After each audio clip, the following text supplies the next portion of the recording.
దేవుడిచ్చిన ఆరోగ్యాన్ని బట్టి వారు కూడికని ఏర్పాటు చేసుకుంటున్నారు. విషయం అందరూ గమనించండి. అలాగనే సంఘం అంతటికీ కూడా భోజన ఏర్పాట్లు ఉన్నాయి. సో అందరూ రావాలి. నేను ఆల్రెడీ లెక్క చెప్పాను. సో కాబట్టి ఆ లెక్క ప్రకారం అందరూ ఎవరు మిస్ కాకుండా అందరూ రావాలి. రాను అన్న వాళ్ళు ఒకసారి చేతుల పైకి ఎత్తండి. చేతుల పైకి ఎత్తండి, ఎటకారం కాదు. మరి భోజనాల విషయం కదా.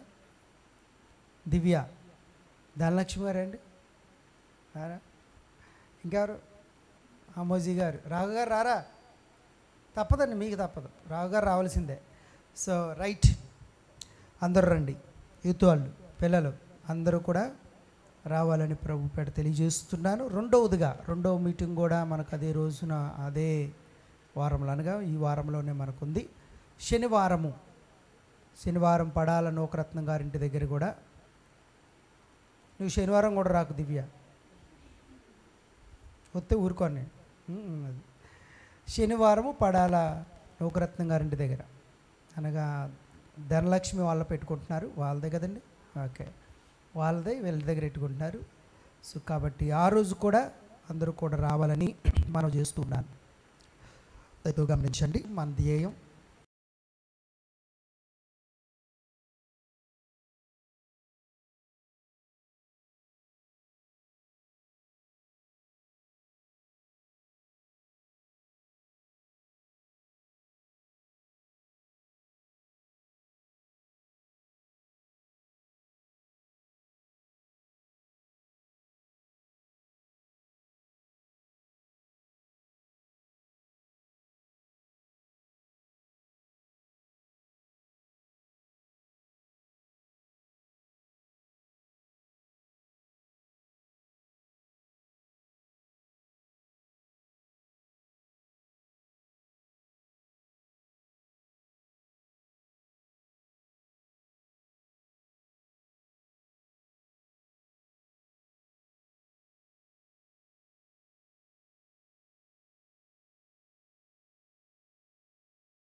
అవతల వాడు విన్నాడా అమ్మా?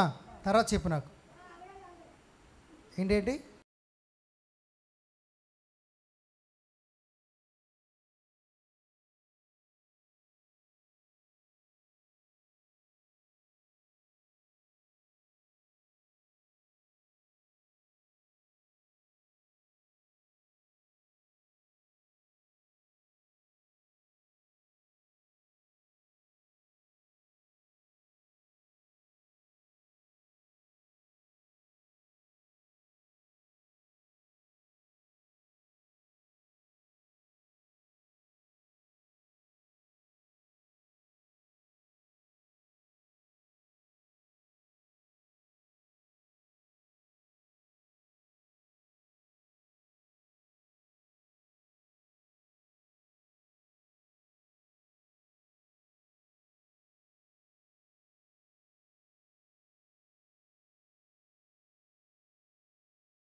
ఇంకా అప్పుడు రాకపోతే అప్పుడు చెప్తాను, అత్త పని చెప్తాను, బడితి పూజ చేసేస్తాను.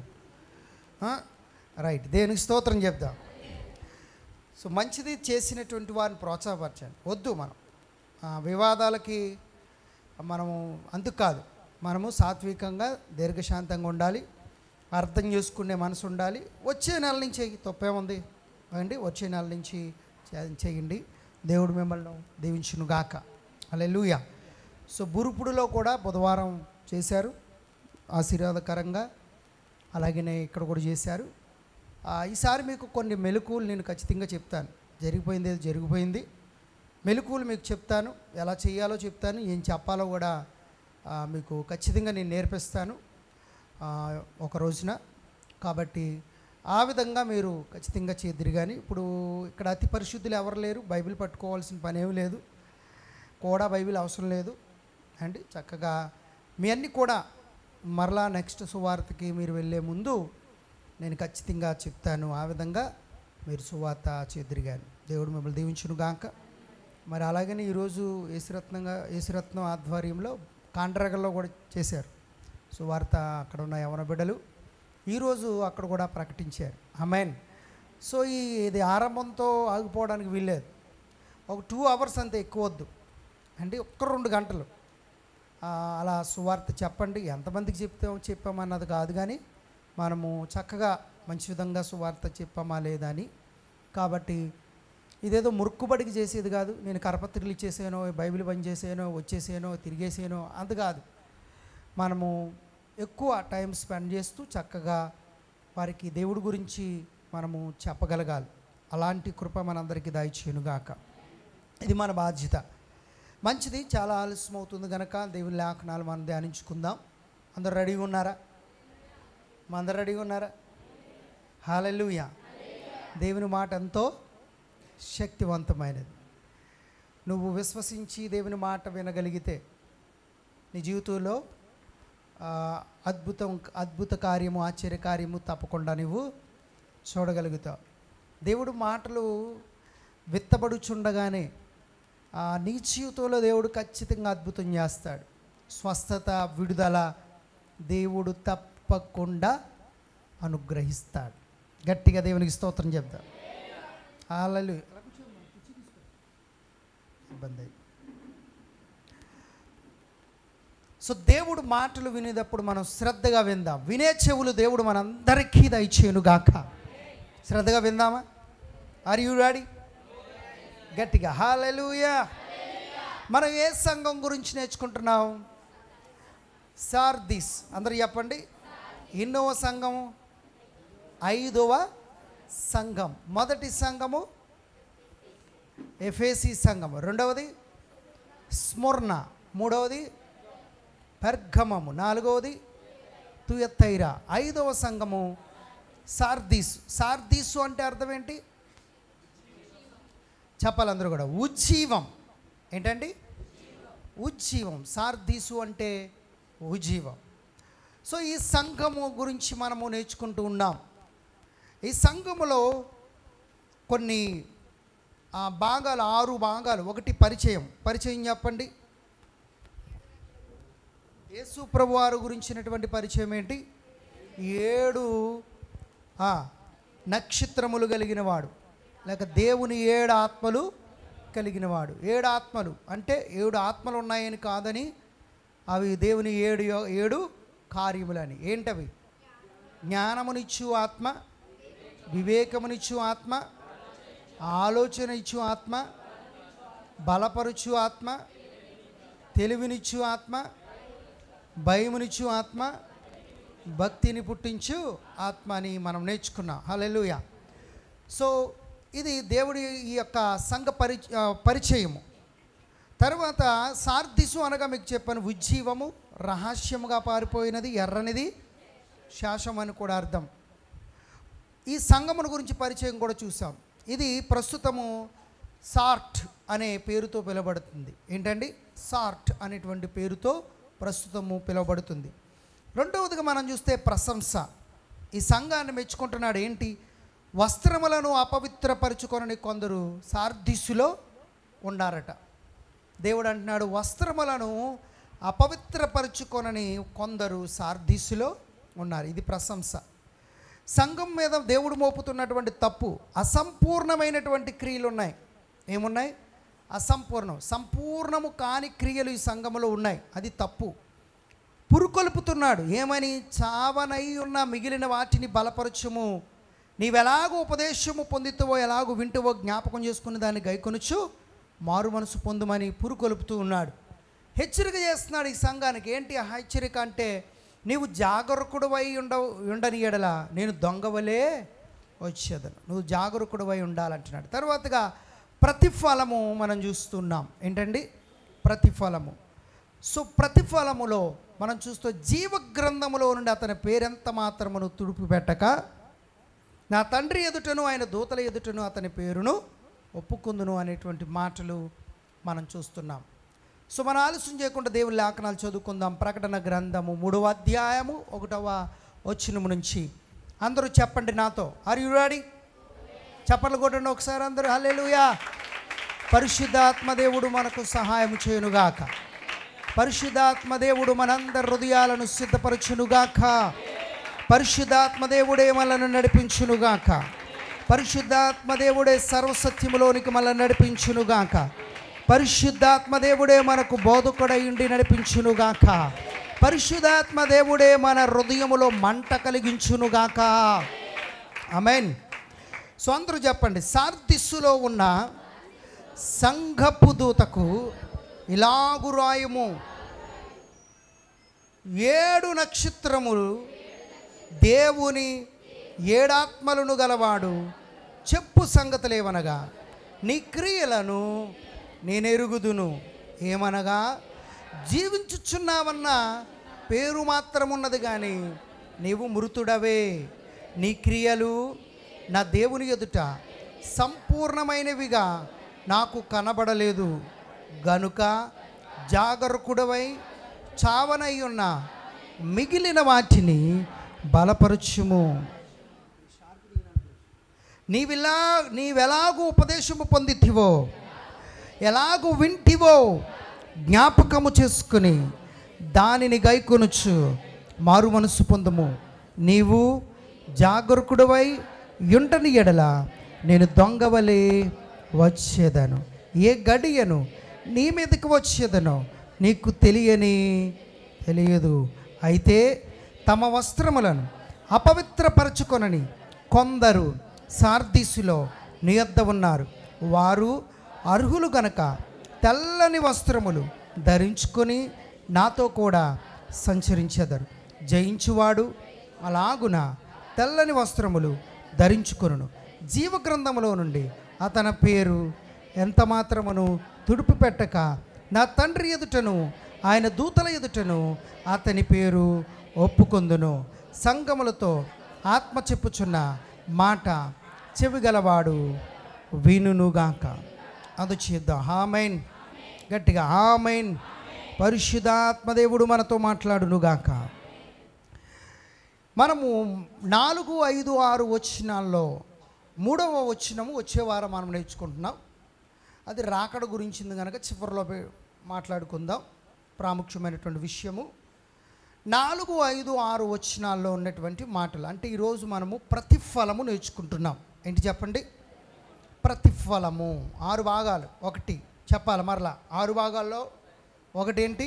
పరిచయం. 2 ప్రశంస. 3 తప్పు. 4 పురికొల్పడం. 5 హెచ్చరిక. 6 ప్రతిఫలం. 6వ మాట ప్రతిఫలమును మనం చూస్తున్నాం ఈరోజు. ఏంటండి? ప్రతిఫలము. దేవుడు అంటే ప్రతిఫలం అంటే దేవుడు వాగ్దానం చేసిన వాటిని ఇవ్వటం ప్రతిఫలం. అదే దేవుడు ఏదైతే ఇస్తానన్నాడో దానిని ఇవ్వటం ప్రతిఫలం. దేవుడు చెప్పింది నెరవేర్చబడడం అది ప్రతిఫలం. ఆ ప్రతిఫలమును ఈ సార్దీసులో ఉన్న సంఘానికి ఇస్తాడట. అందరికా కొందరికా? చెప్పాలి. అందరికా కొందరికా? అందరికా? అమ్మో ఎప్పుడు అనుకోకండి అలాగా. సంఘానికి వచ్చే వాళ్ళు అందరూ పరిశుద్ధులు అనుకోకండి. మందిరానికి బైబిల్ పట్టుకొచ్చే వాళ్ళందరూ క్రైస్తవులు అనుకోకండి. పేరుకు మాత్రమే క్రైస్తవులు. క్రైస్తవుడు అంటే క్రీస్తులాగా జీవించేవాడిని క్రైస్తవుడు అంటారు. నువ్వు యేసయ్యలాగా జీవిస్తేనే క్రైస్తవుడు తప్ప బైబిల్ పట్టుకొచ్చేస్తున్నానండి, నేను ఆరాధన చేస్తున్నానండి, ప్రార్థన చేస్తున్నానండి, ప్రతి నెల మానకుండా సంస్కారాలు తీసుకుంటున్నానండి, నేను దశమ భాగాలు ఇస్తున్నానండి, కానుకలు ఇస్తున్నానండి, ఉపాస మీటింగ్కి వస్తున్నానండి, దానికి చేస్తున్నానండి, దీనికి చేస్తున్నానండి అంటే క్రైస్తవుడు కాదు నువ్వు. నేను రోజు బైబిల్ చదువుతున్నానంటే అంటే కూడా క్రైస్తవుడు కాదు. మరి క్రైస్తవుడు అంటే ఎవడనంటే క్రీస్తును కలిగి ఉన్నవాడు, క్రీస్తులాగా జీవించేవాడే క్రైస్తవుడు. హల్లెలూయా. మిమ్మల్ని అందరూ క్రైస్తవులు అనొచ్చు, కానీ దేవుడి దృష్టిలో మనం అందరం ఎవరం కాదు. ఎవరైతే యేసయ్యలా జీవిస్తారో వారు మాత్రమే క్రైస్తవులు అనే విషయాన్ని గమనించాలి. దేవునికి స్తోత్రం. ఈ సార్దీసులో ఉన్న సంఘం అంతటికి ప్రతిఫలం వచ్చేస్తుందా? రాదు. పరిగెడతారు అందరూ. అంటే ఒలింపిక్ గేమ్స్లో, అథ్లెటిక్స్ గేమ్స్లో చాలామంది పార్టిసిపేట్ చేస్తారు, కానీ అందరూ బహుమానాన్ని పొందుకుంటారా? పొందుకోరు కదా. సర్ ఆర్థర్ అనే ఆయన అన్నాడు, మొత్తం ప్రపంచంలో 5 కోట్ల మంది ఉన్నారట టెన్నిస్ ఆడేవాళ్ళు. ఎంతమంది? ప్రపంచంలో టెన్నిస్ ఆడేవాళ్ళు 5 కోట్ల మంది ఉన్నారట. కానీ అందులో 50 లక్షల మంది తర్ఫీదును పొందుకుని ఆడేవాళ్ళు ఉన్నారట, ట్రైనింగ్ తీసుకుని ఆడేవాళ్ళు ఉన్నారట. మరలా ఆ 50 లక్షల మందిలో ఒక 5,000 మంది ఇంటర్నేషనల్గా గేమ్లో సెలెక్ట్ అయ్యే వాళ్ళు ఉన్నారట. మళ్ళీ 5,000 మందిలో 500 మంది ఒలింపిక్స్లో సెలెక్ట్ అయ్యే వాళ్ళు ఉన్నారట. ఆ ఒలింపిక్స్కి వెళ్ళే వాళ్ళు, అందులో సెలెక్ట్ అయ్యే వాళ్ళు 50 మంది అయితే 50 మందిలోనట ఒక్క వ్యక్తే చివరిగా ఏం చేస్తాడట? గెలుస్తాడు. గట్టిగా దేవుని స్తోత్రం చెప్తా. అంటే ఆడేవాళ్ళు ఎంతమంది ఉన్నారు అమ్మా? ఎంతమంది? 5 కోట్ల మంది ఉన్నారట. తర్ఫీదు పొందేవాళ్ళు 5 లక్షలు ఉన్నారట. ఇలా చివరికి వెళ్ళిపోతే పొందేవాడు ఎంతమంది? ఒక్కడే. మందిరానికి వచ్చే వాళ్ళు చాలామంది ఉండొచ్చు, కానీ మంచి పోరాటం పోరాడేవాళ్ళు కొంతమందే, మంచి పరుగును పరిగెత్తేవారు కొంతమందే, ప్రయాసపడేవారు కొంతమందే, క్రీస్తులాగా జీవించేవారు కొంతమందే, చివరాఖరకు దేవుని చేత బహుమానం పొందుకునేవారు మరి కొద్దిమందే. పిలువబడిన వారు అనేకులు, ఏర్పరచబడిన వారు కొద్దిమందే. అందుకనే మంచి జీవితం జీవించాలి.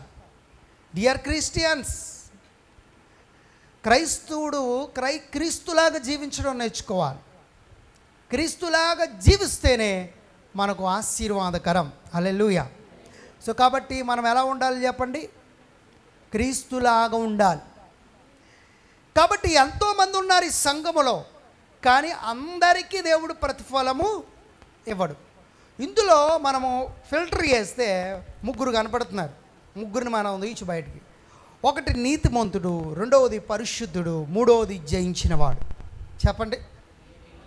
1 నీతిమంతుడు, 2వది పరిశుద్ధుడు, 3వది జయించినవాడు. ఇలా 3 ఏం పొందుకుంటారు? ప్రతిఫలము పొందుకుంటారు. చాలామంది ఉన్నారు, కానీ కొద్దిమందే నీతిమంతులు ఉన్నారు, కొద్దిమందే పరిశుద్ధులు ఉన్నారు, కొద్దిమందే జయించిన వారు ఉన్నారు. అందులో చెప్పబడింది కదా, వారిలో కొందరు, ఎవరిలో? సార్దీసు సంఘములో కొందరు వారు వస్త్రములు అపవిత్రం అవ్వకుండా వారు ఏం చేశారట? కాపాడుకున్నారు అని రాయబడింది. అపవిత్రం అవ్వకుండా వారు కాపాడుకున్నారు. అలాంటి వారు నీతిమంతులుగా ఎంచబడుతున్నారు. అంటే ఏ మచ్చ, ఏ డాగు, వాళ్ళకి ఏ అపవిత్రత లేకుండా వాళ్ళ వస్త్రములను చక్కగా పవిత్రంగా ఉంచుకున్నారు. ఏ యొక్క అపవిత్రత అంటుకోకుండా వారు జీవించారు. గట్టిగా దేవునికి స్తోత్రం చెప్దాం. అంటే ఈ సంఘంలో నీతిమంతమైన చక్కటి జీవితాన్ని జీవించారు. ఎలా జీవించారట? నీతిమంతమైన చక్కటి జీవితాన్ని జీవించారు. నీతి అనగా అర్థం ఏంటనంటే డూయింగ్ వాట్ ఈజ్ రైట్, సరి అయినది చేయుట అని అర్థం. సరి అయినది చేయుట. దేవుడు ఏది సరి అయినదో ఏది సరి అయినది కాదో మన ఎదుట ఉంచాడు. సత్యమేదో అసత్యమేదో తెలీదా? తెలీదా అంటే అలాగే నీతి ఏదో దుర్నీతి ఏదో మనకు తెలుసు. మంచి ఏదో చీకటేదో వెలుగేదో తెలీదా? తెలుసు మనకి. రాత్రి ఏదో పగలేదో మనకు తెలుసు. సో కాబట్టి దేవుడు మన ఎదుట ఉంచాడు. మనము దేనిని చేస్తే నీతిమంతులం అవుతామనంటే సరి అయినది చేస్తే నీతిమంతులం అవుతాం. హల్లెలూయా. నీతిమంతుల గురించి బైబిల్ గ్రంథం చాలా అద్భుతంగా చాలా మాటలు రాయబడ్డాయి. అందులో ఒక అద్భుతమైన మాట ఏంటో తెలుసా? ఉదాహరణకి మనము ప్రార్థన చేస్తాం, చేసి దేవుడు జవాబు కోసం ఎదురు చూస్తాం, అంతే కదా? మన స్థితి ఇది. మనం ప్రార్థన చేస్తాం, ఎవరు జవాబు కొరకు ఎదురు చూస్తాం? దేవుడు ఎప్పుడు జవాబు ఇస్తాడా, ఎప్పుడు ఉత్తరం ఇస్తాడా, నా ప్రార్థన ఎప్పుడు ఆలకిస్తాడా అంటాం కదా. అంటే అందరూ అలా చూస్తున్నారంటే చాలామంది ప్రార్థన చేస్తలేదు మాట. నేను చెప్పేదంతా ప్రార్థన చేసే వాళ్ళ గురించి చెప్తున్నానులే అండి. హల్లెలూయా. సో ప్రార్థన చేస్తే జవాబు కోసం చూస్తాం. కానీ నీతిమంతుడికి ఉన్న ప్రత్యేకత ఏంటో తెలుసా? నీతిమంతుడు ఎప్పుడు ప్రార్థన చేస్తాడా అని చెవులెట్టుకుని ఆలకిస్తాడంటే జవాబు ఇవ్వడానికి. హల్లెలూయా. నీతిమంతుడు ప్రార్థనకి మామూలుగా మనం చేసే ప్రార్థనకి డిఫరెంట్ ఉంది. మనం చేసే ప్రార్థన దేవుడు ఎప్పుడెత్తాడు బాబు అని ఎదురు చూడాలి. కాటిగా నాకు అలాగా నీతిమంతుడు కోసం దేవుడే ఎదురు చూస్తాడని చెవిట్టేసి, నీతిమంతుడు ఎప్పుడు ప్రార్థన చేస్తాడా, నేను ఎప్పుడు ఆలకిస్తానని, ఎప్పుడు ఉత్తరం ఇస్తానని. హల్లెలూయా. చూద్దామా బైబిల్ నుంచి? చూడండి, కీర్తనల గ్రంథము 34వ అధ్యాయం 15వ వచనం. అందుకని నీతిగా బ్రతకాలి. నీతిగా బ్రతికితే దేవుడే నీ ప్రార్థన ఆలకిస్తాడు. యెహోవా దృష్టి అంటే దేవుని కన్నులు ఎవరి మీద ఉన్నాయట? నీతిమంతుల మీద ఉన్నది. ఆయన చెవులు వారి మొరలకు ఒగ్గి ఉన్నవి. హల్లెలూయా. దేవుని కన్నులు ఉన్నాయట నీతిమంతుల మీద. సరిగా జీవించే వారి మీద ఎవరి కన్నులు ఉంటాయి? దేవుని కన్నులు ఉంటాయి. దేవుని కన్నులు వారిని చూస్తాయి. వారు ఎక్కడికి వెళ్ళినా కనిపెడతాయి. వారు ఎక్కడున్నా కనిపెడతాయి. ఏ చోటున్నా కనిపెడతాయి. ఏం చేస్తున్నా చూస్తాయి. ఏ అపాయములు ఉన్నా వారిని చూస్తాయి.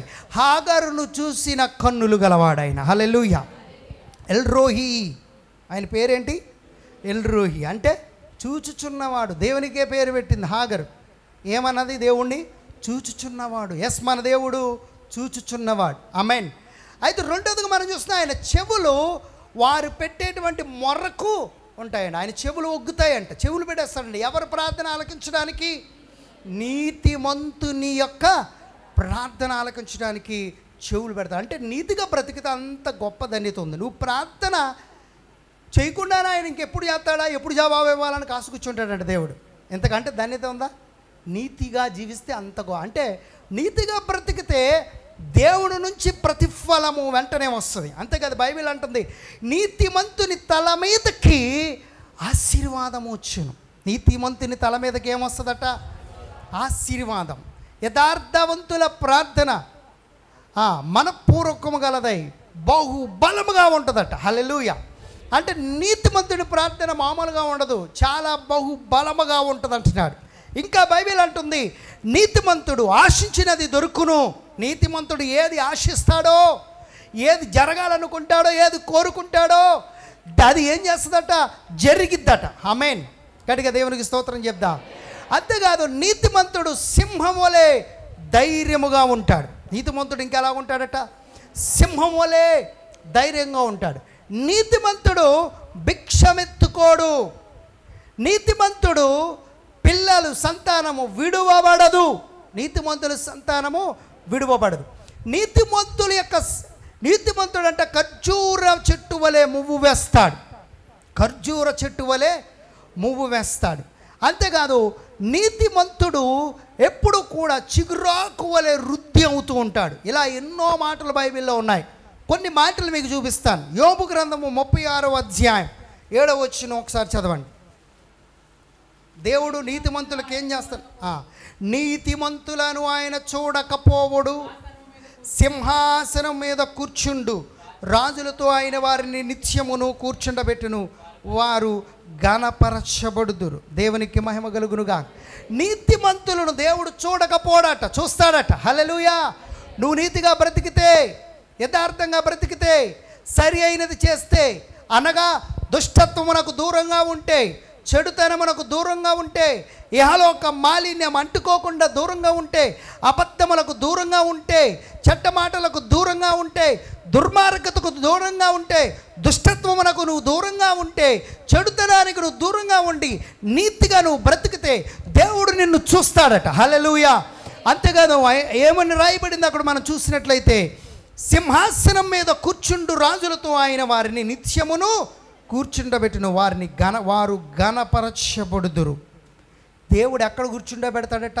సింహాసనమందు కూర్చున్న రాజులతో కూడా వాడికి సహవాసం ఉంటుందట. ఎవరికి? నీతి అంటే రాజులతో ఉంటాడు, అధికారులతో కలిసి ఉంటాడంట. ఎంత గొప్ప ధన్యత! దానియేలు నీతిగా జీవించాడు కనుక ఎక్కడ కూర్చున్నాడు? రాజుల దగ్గర అతనికి స్థానము దొరికింది. శద్రకు, మేషకు, అబేద్నెగోలు నీతిగా బ్రతికారు కనుకే రాజుల దగ్గర వారు పరిపాలన చేయగలిగారు, రాజుల దగ్గర వారు కూర్చుంటగలిగారు. అలాగనే యోసేపు నీతిగా బ్రతికాడు గనకే రాజుల దగ్గర కూర్చోగలిగాడు, రాజుకు మించి ప్రధానమంత్రిగా అతడు ఉండగలిగాడు. ఇలా నీతిగా బ్రతికిన వారందరినీ కూడా దేవుడు ఎక్కడ కూర్చుండబెట్టాడు? సింహాసనము దగ్గర కూర్చుండబెట్టాడు. దేవునికి స్తోత్రం. యవనస్తులు నీతిగా బ్రతకడానికి ప్రయత్నం చేయండి. అంటే పెద్దోళ్ళు వద్దనా? యవనస్తులకి ఇంకా ఛాన్స్ ఉంది ఎక్కువ. మీరు నీతిగా బ్రతికితే వారికి లాగా దీవించబడతారు. హల్లెలూయా. మీ భవిష్యత్తు చాలా అద్భుతంగా ఉంటుంది. మీ భవిష్యత్తు యవ్వన కాలమందు కాడు మోయుట నరునికి మేలట. అంటే అర్థం ఏంటి?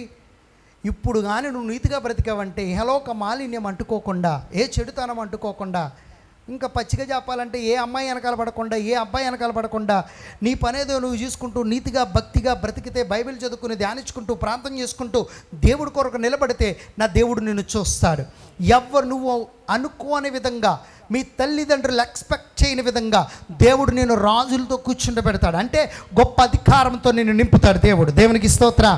నువ్వు అనుకోకుండా ఉన్నతమైన స్థితిలో ఉండగలుగుతావు. అందుకనే నీతిగా బ్రతకడానికి ప్రయత్నం చేయండి. ఇదే మంచి అవకాశం. కాడిమోయండి. కష్టం అనిపించవచ్చు ఈ సమయంలో, మీ మనసులో అనిపించవచ్చు, లేకపోతే ఎవరైనా మీకు చెప్పొచ్చు. ఏమన్నా తెలుసా? అరే ఇప్పుడు సంతోషించకపోతే, ఇప్పుడు ఎంజాయ్ చేయకపోతే, ఇప్పుడు సౌఖ్యంగా సుఖంగా ఉండకపోతే, ఇప్పుడు ఆ పని ఈ పని చేయకపోతే, ఆ చెడ్డకారు ఈ చెడ్డకారం చేయదు, ఎప్పుడు చేస్తావరా? ముసలాం అయిపోయాక చేస్తామేట్రా? అయినా దేవుడు ఇప్పుడెందుకురా మనకి? ఎప్పుడో పెళ్ళి అయిపోయిన తర్వాత, పెద్ద అయిపోయిన తర్వాత, ఎప్పుడు ముసలాలు అయిపోయిన తర్వాత అప్పుడు దేవుడు అనాలి చచ్చిపోయే ముందు. అంతేగాని యవ్వన కాలమందు అన్నీ అనుభవించాలరా అని అనుకునే వాళ్ళు చాలామంది ఉంటారు. అయితే నీ జీవితంలో నువ్వు కానీ అలాగ స్టెప్ తీసుకుంటే నీ జీవితంలో సక ఆశీర్వాదాలు పోయినట్టే, సక ఆశీర్వాదములు గల్లంత అయిపోయినట్టే.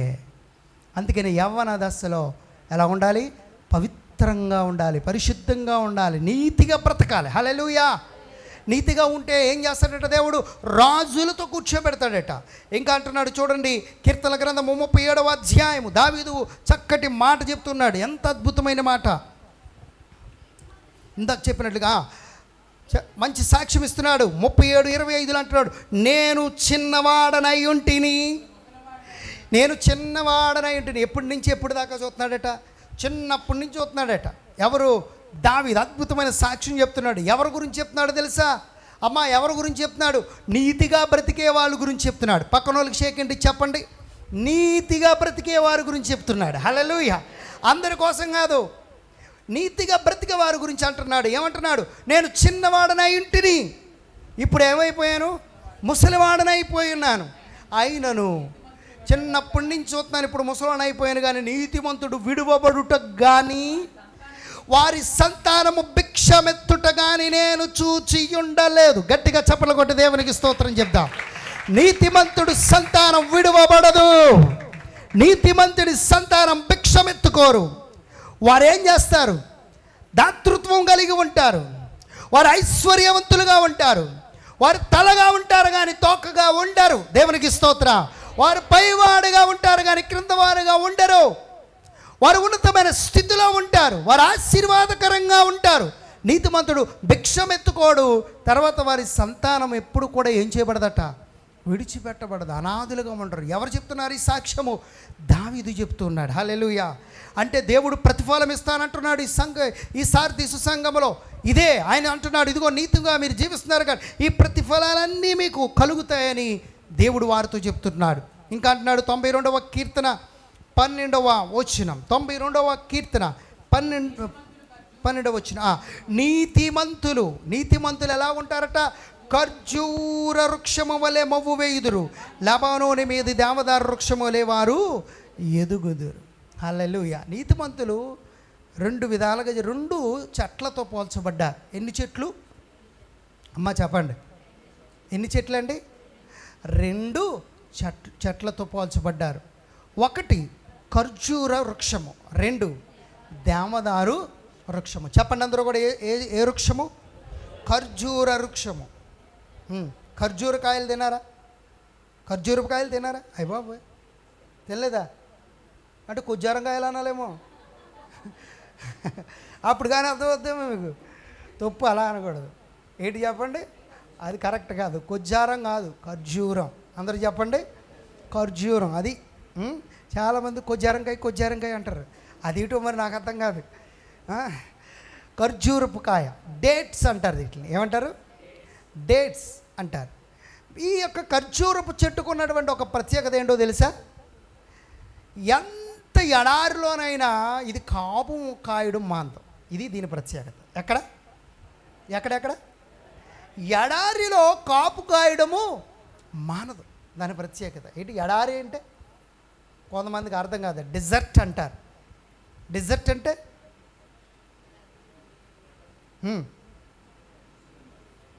నదులు ఉంటాయి, కాలువలు ఉంటాయి, సెలయేరులు ఉంటాయి, జలపాతాలు ఉంటాయి, నీటి ఉంటుంది, జలబొగ్గ ఉంటుంది. ఇదా అసలు నీళ్ళే ఉండదు, ఇసుక తప్ప ఏముండదు. దాన్ని ఏమంటారు?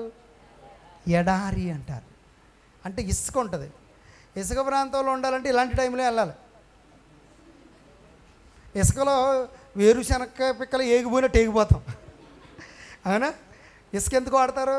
వేరుశనగ పేడలో వేపచ్చు కదా. అదే మట్టి తీసుకుని మట్టిలో వేపచ్చు కదా. ఇసుకలోనే ఎందుకు చెప్తారు? వేరుశనగ గుళ్ళు ఎప్పుడైనా ఆలోచన చేశారా? ప్రతిదానికి ఒక లాజిక్ ఉంటుంది. అది ఇసుక త్వరగా హీట్ ఎక్కిద్ది, వేడి చేయగానే హీట్ ఎక్కిద్ది. అది మాడిపోదు త్వరగా. అందుకని అవి చక్కగా ఏగడం కోసం, ఈజీగా ఏగడం కోసం వేరుశనగ పిక్కలను ఇసుకలో ఇప్పుతారు. అంటే ఇసుకలో నీళ్ళు ఉండవు. అలాంటి ప్రాంతములో కూడా ఈ ఖర్జూరపు చెట్లు ఏం చేస్తాయి? కాపు కాస్తాయంట. ఎంత గొప్ప విషయం! హల్లెలూయా! మీ సౌదీ గురించి విన్నారా? సౌదీ, అరబ్ కంట్రీస్ అంటారు. సౌదీ కానీ, దుబాయ్ కానీ, కువైట్ కానీ అన్నీ ఏంటయ్యి? ఎడారి దేశాలు. ఏ దేశాలు? ఇటలీ, ఇజ్రాయేలు, అవన్నీ కూడా ఎడారి దేశాలు అంటారు. ఎందుకు ఎడారి దేశాలు అంటే ఇసుక ఉంటుంది అక్కడ ఎక్కువ, మనకులాగా నేల ఉండదు అక్కడ. కానీ అలాంటి ప్రాంతంలో అక్కడి నుంచే ఎక్కువ ఇంపోర్ట్ అవుతూ ఉంటాయి. ఏంటి? ఈ ఖర్జూరపు కాయలు అలాంటివి అక్కడ అంతగా కాస్తూ ఉంటాయన్నమాట. అంటే అలాంటి చోట కూడా ఇది. అంటే నీతిగా జీవిస్తే స్థలం అనేది ప్రాముఖ్యత కాదు. ఏ స్థలములో ఉన్నా, నీళ్ళున్నా లేకపోయినా, అక్కడ ఏమున్నా లేకపోయినా నువ్వు మాత్రం కాపు మానవు. దేవునికి స్తోత్రం. కాపు అంటే అర్థం ఏంటి? నువ్వు ఆశీర్వదించబడతానే ఉంటావు, నువ్వు దీవించబడతానే ఉంటావు. నీ పిల్లల పిల్లలు నువ్వు చూస్తావు, నీ పిల్లల పిల్లలు దీవెనకరంగా ఉంటారు, నీ పిల్లల పిల్లలు సంతానం ఆశీర్వదించబడద్ది. వారికి ఈరోజు కొరువు ఉంది, ఈ కొదువు ఉంది, ఈ అవసరం ఉంది, అది ఉందని ఉండదు. వాళ్ళు ఎప్పుడు కూడా దీవించబడతానే ఉంటారు. దేవునికి స్తోత్రం. కాపు మానదంట. అందుకే నీతిగా జీవించాలి. అందుకనే అంటే భక్తి బైబిల్ అంటుంది కదా, మనము అన్యాయంగా కానీ అక్రమముగా కానీ వచ్చేటువంటి గొప్ప వచ్చుబడి కంటే కూడా నీతితో కూడిన కొంచెం శ్రేష్టం. ఇది గుర్తుంచుకోండి. హల్లెలూయా. విస్తారంగా వచ్చేటువంటి, అన్యాయంగా వచ్చేటువంటి ఏదైనా దానికంటే కూడా నీతిగా మనం సంపాదిస్తే కొంచెము మనకెంతో ఆశీర్వాదకరంగా ఉంటుంది. హల్లెలూయా. అదేనండి ఖర్జూర చెట్టుకున్నటువంటి ప్రత్యేకత. రెండవది ఏ చెట్టు? దేవదారు. దీనికి ఉన్న నేల ఇంత కనబడకపోయినా, దేవదారు వృక్షానికి నేల ఇంత కనబడకపోయినా, మంచు పర్వతంలోనైనా, అంటే ఒక చెట్టు బ్రతకాలంటే మంచు ఉంటే సరిపోద్దా? మరి ఏముండాలి? నీళ్ళ, మంచు నీళ్ళు కదేటి, నేల ఉండాలి. ఏముండాలి? నేలలో ఉండాలి కదండి. వేర్లు ఎక్కడికి వెళ్ళాలి? కానీ అది ఏం చేస్తుందో తెలుసా? మంచులోని, మంచు ఎంత ఎత్తైనా ఉండండి, మంచులో ఉన్నప్పటికీ కూడా అవి ఏం చేస్తాయంట? లోపలికి వేర్లు తనుకుని లోపలికంటే వెళ్ళిపోయి మంచు పర్వతాల మీద కూడా అవి పెరిగేస్తాయి. గట్టిగా దేవునికి స్తోత్రం చేద్దాం. లెబనోను పర్వతం మంచు కురుతుంది ఎక్కువ. అలాంటి పర్వతాల మీద అంటే ఎంత మంచి, అంటే అనావృష్టి అయిన వృష్టి అయినా ఈ ఖర్జూరపు చెట్టు, ఈ దావదారు వృక్షాలు ఎప్పుడు ఫలిస్తూ ఉంటాయి, వెదుగుతూ ఉంటాయి, మొవ్వు వేస్తూ ఉంటాయి. అలాగే నీతిగా భక్తిగా బ్రతికిన ప్రతి వాడికి కూడా దేవుడు ప్రతిఫలం ఇస్తాడు. ఆమేన్. అందుకనే దేవుడు ఆశీర్వాదం రావాలంటే మొదట ఆయన నీతిని మన రాజ్యమును వెతకాలి, ఆ నీతిని వెతకాలి. ఎంతమంది వెతుకుతున్నామో ఆలోచన చేయండి. నీతిగా బ్రతకడానికి ఎంతమంది ప్రయత్నం చేస్తున్నారు? సార్దీసు సంఘములో కొంతమంది ఏ మచ్చ లేకుండా ఎలా బ్రతకడానికి ప్రయత్నం చేస్తున్నారట. తినడానికి ఉన్నా లేకపోయినా, కట్టుకోవడానికి ఉన్నా లేకపోయినా, శ్రమైనా, దుఃఖమైనా, బాధైనా, హింసైనా, ఉపద్రవమైనా, లేకపోతే ఎంత కష్టమైనా, ఎంత నష్టమైనా, ఎంత బలహీనత అయినా, వేదనైనా, దుఃఖమైనా, మరి ఏదైనా వారు అనుకుంటున్నారు, నేను ప్రభువు బిడ్డను, నేను ప్రభువు కొరకు జీవించాలి, బ్రతుకు ఉన్న ఈ కొంచెము కాలము నీతిగా నేను ఉండాలి, నా జీవితం ఎంతైనా పర్వాలేదు కానీ నేను మాత్రం జీవించినంత కాలము నా దేవుడికి ఎలా ఉండాలి, నేను నీతిగా ఉండాలి. హల్లెలూయా. నాలోనికి దుష్టత్వం రావడానికి వీల్లేదనుకున్నారంట. నాలోనికి ఏ అపవిత్రత రావడానికి వీల్లేదు, ఏ చెడుతనము రావడానికి వీల్లేదు, ఎప్పుడు ఏ చెడ్డ కార్యము నేను చేయడానికి వీల్లేదు. దేవుని దృష్టిలో నేను మంచి కార్యం చేయాలి, సరిగా ఉండాలి అని వారిగా తీర్మానం తీసుకున్నారు. అందుకనే దేవుడు వారి గురించి రాస్తున్నాడు ఇన్ని ఆశీర్వాదాలు. ఖర్జూర చెట్టు వలె వారు ఉంటారట, దేవదారు చెట్టు వలె వారు ఉంటారట. వారు భిక్షమెత్తుకోరు, వారి సంతానం విడువబడదు, వారు రాజులతో కూడా ఏలుతారు, వారి సంతానం దీవించబడద్ది, వారు అభివృద్ధి చెందుతారు, వారు ఆశించినది దొరికిద్ది, వారి నెత్తి మీదకి ఆశీర్వాదం వస్తుంది. దేవుడు వారి ప్రార్థనలకు ప్రతిఫలాన్ని ఇస్తాడు. హల్లెలూయా. ఈరోజు నీలో నీతి ఉందా? నీ గుడారంలో నీతి ఉందా? నీతి ఉంటే మొదట నీ స్థితి కొంచెమైనా నా దేవుడు తుదకు మహాభివృద్ధి కలిగించబోతున్నాడు. నమ్మిన వారందరూ గట్టిగా చప్పలు కొట్టండి. హల్లెలూయా. ఇప్పుడు ప్రతి క్రైస్తవుడు సెట్ చేసుకోవాల్సింది ఏంటో తెలుసా? నా బియ్యం డబ్బాలో బియ్యం ఉన్నాయా లేదా, మా బీరువాలో డబ్బులు ఉన్నాయా లేదా, నా మెడ చుట్టూ బంగారం ఉందా లేదా, నాకు మంచి పొట్టి సీర ఉందా లేదా, అదిగా చూసుకోవాల్సింది. నేను నా ఇంటి వారము యెహోవా కొరకు నీతిగా బ్రతకగలుగుతున్నామా అని ఆలోచన చేయాలి. ఎలా బ్రతకాలమ్మా? ప్రతి కుటుంబము కూడా నీతిగా భక్తిగా మనము యథార్థతతో జీవిస్తే మన ఇల్లు, మన కుటుంబము దీవించబడుద్ది, మన సంతానము ఆశీర్వదించబడుద్ది. హల్లెలూయా. అలా దీవించబడాలంటే ఖచ్చితంగా మనం ఎలా ఉండాలి? నీతిగా ఉండాలి. సార్దీసులో ఉన్న సంఘం వలె మనం నీతిగా బ్రతకాలి. రెండవ మాట మనం చూస్తే, రెండవ మాట పరిశుద్ధత. ఏంటండి? మొదటిగా మనం చూసాం ఏంటి?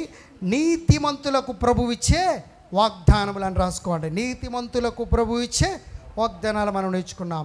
రెండవది పరిశుద్ధతను కాపాడుకున్న వారికి ప్రభువు ఇచ్చే వాగ్దానములు. చెప్పండి అందరూ కూడా. వెంకటలక్ష్మి గారు, మూల వెంకటలక్ష్మి గారా? పరిశుద్ధతను కాపాడుకున్న వారికి ప్రభువిచ్చే వాగ్దానం. ఆమేన్. ఇక్కడ కొంతమంది తమ వస్త్రములు అపవిత్రపరుచుకొని వారు ఉన్నారట. వారు దేవుడు అన్నాడు తెల్లని వస్త్రములు ధరించుకుని ప్రభుతో కూడా సంచరిస్తారని దేవుడు వారికి వాగ్దానం చేస్తున్నాడు. ఏంటండి తెల్లని వస్త్రములు ఇస్తాడట వీరికి? అంటే తెల్లని వస్త్రాలు ఏంటో చూద్దాం ఒకసారి. ప్రకటన గ్రంథము 19వ అధ్యాయం 8వ వచనం చదవండి. ప్రకటన గ్రంథము 19వ అధ్యాయము 8వ వచనం చూడండి. మరియు ఆమె ధరించుకొనుటకు ప్రకాశములను నిర్మలమునైన సన్నపు నారబట్టలు ఆమెకి ఇయ్యబడును. ఆ నారబట్టలు అవి అంటే ఆ నారబట్టలు పరిశుద్ధుల నీతి క్రియలు అంటున్నాడు. ఎవరికి నీతి క్రియలట? పరిశుద్ధుల నీతి క్రియలు. ఆమేన్. సో పరిశుద్ధతను కాపాడుకున్న వారికి దేవుడిచ్చేటువంటి వాగ్దానములు మనం ఆలోచన చేద్దాం.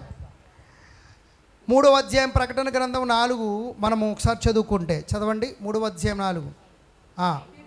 అయితే తమ వస్త్రములు అపవిత్రపరుచుకొనని కొందరు సార్దీసులోని యొద్ద ఉన్నారు. వారు అర్హులు గనక తెల్లని వస్త్రములు ధరించుకొని నాతో కూడా సంచరించెదరు. హల్లెలూయా. సో సార్దీసులో చాలామంది ఉన్నారు. ఇందాక చెప్పాను చాలామంది ఉన్నారు. చాలామందిలో ఉన్నారు కానీ కొందరు ప్రత్యేకమైన వారు. హల్లెలూయా. ఈరోజు నువ్వు ఒక ప్రశ్న వేసుకోవాలి. చాలామందిలో ఒకడవా, కొందరిలో ఒకడవా? ఏంటండి? చాలామందిలో ఒకడవా, కొందరిలో ఒకడవా? లేక సంఘములో ఒకడవా, సంఘములో ఉన్న కొందరిలో ఒకడవా? ఏంటి ప్రశ్న ఏంటి? అందరిలో ఒకడవా, కొందరిలో ఒకడవా? హల్లెలూయా. సార్దీసు సంఘములో కొన్ని వందల మంది, కొన్ని వేల మంది ఉండవచ్చు విశ్వాసులు, కానీ వారిలో కొందరున్నారు. ఎవరట? వారి వస్త్రములు అపవిత్ర పరుచుకోలేదు. హల్లెలూయా. కానీ కొందరు అపవిత్రపరుచుకున్నారు.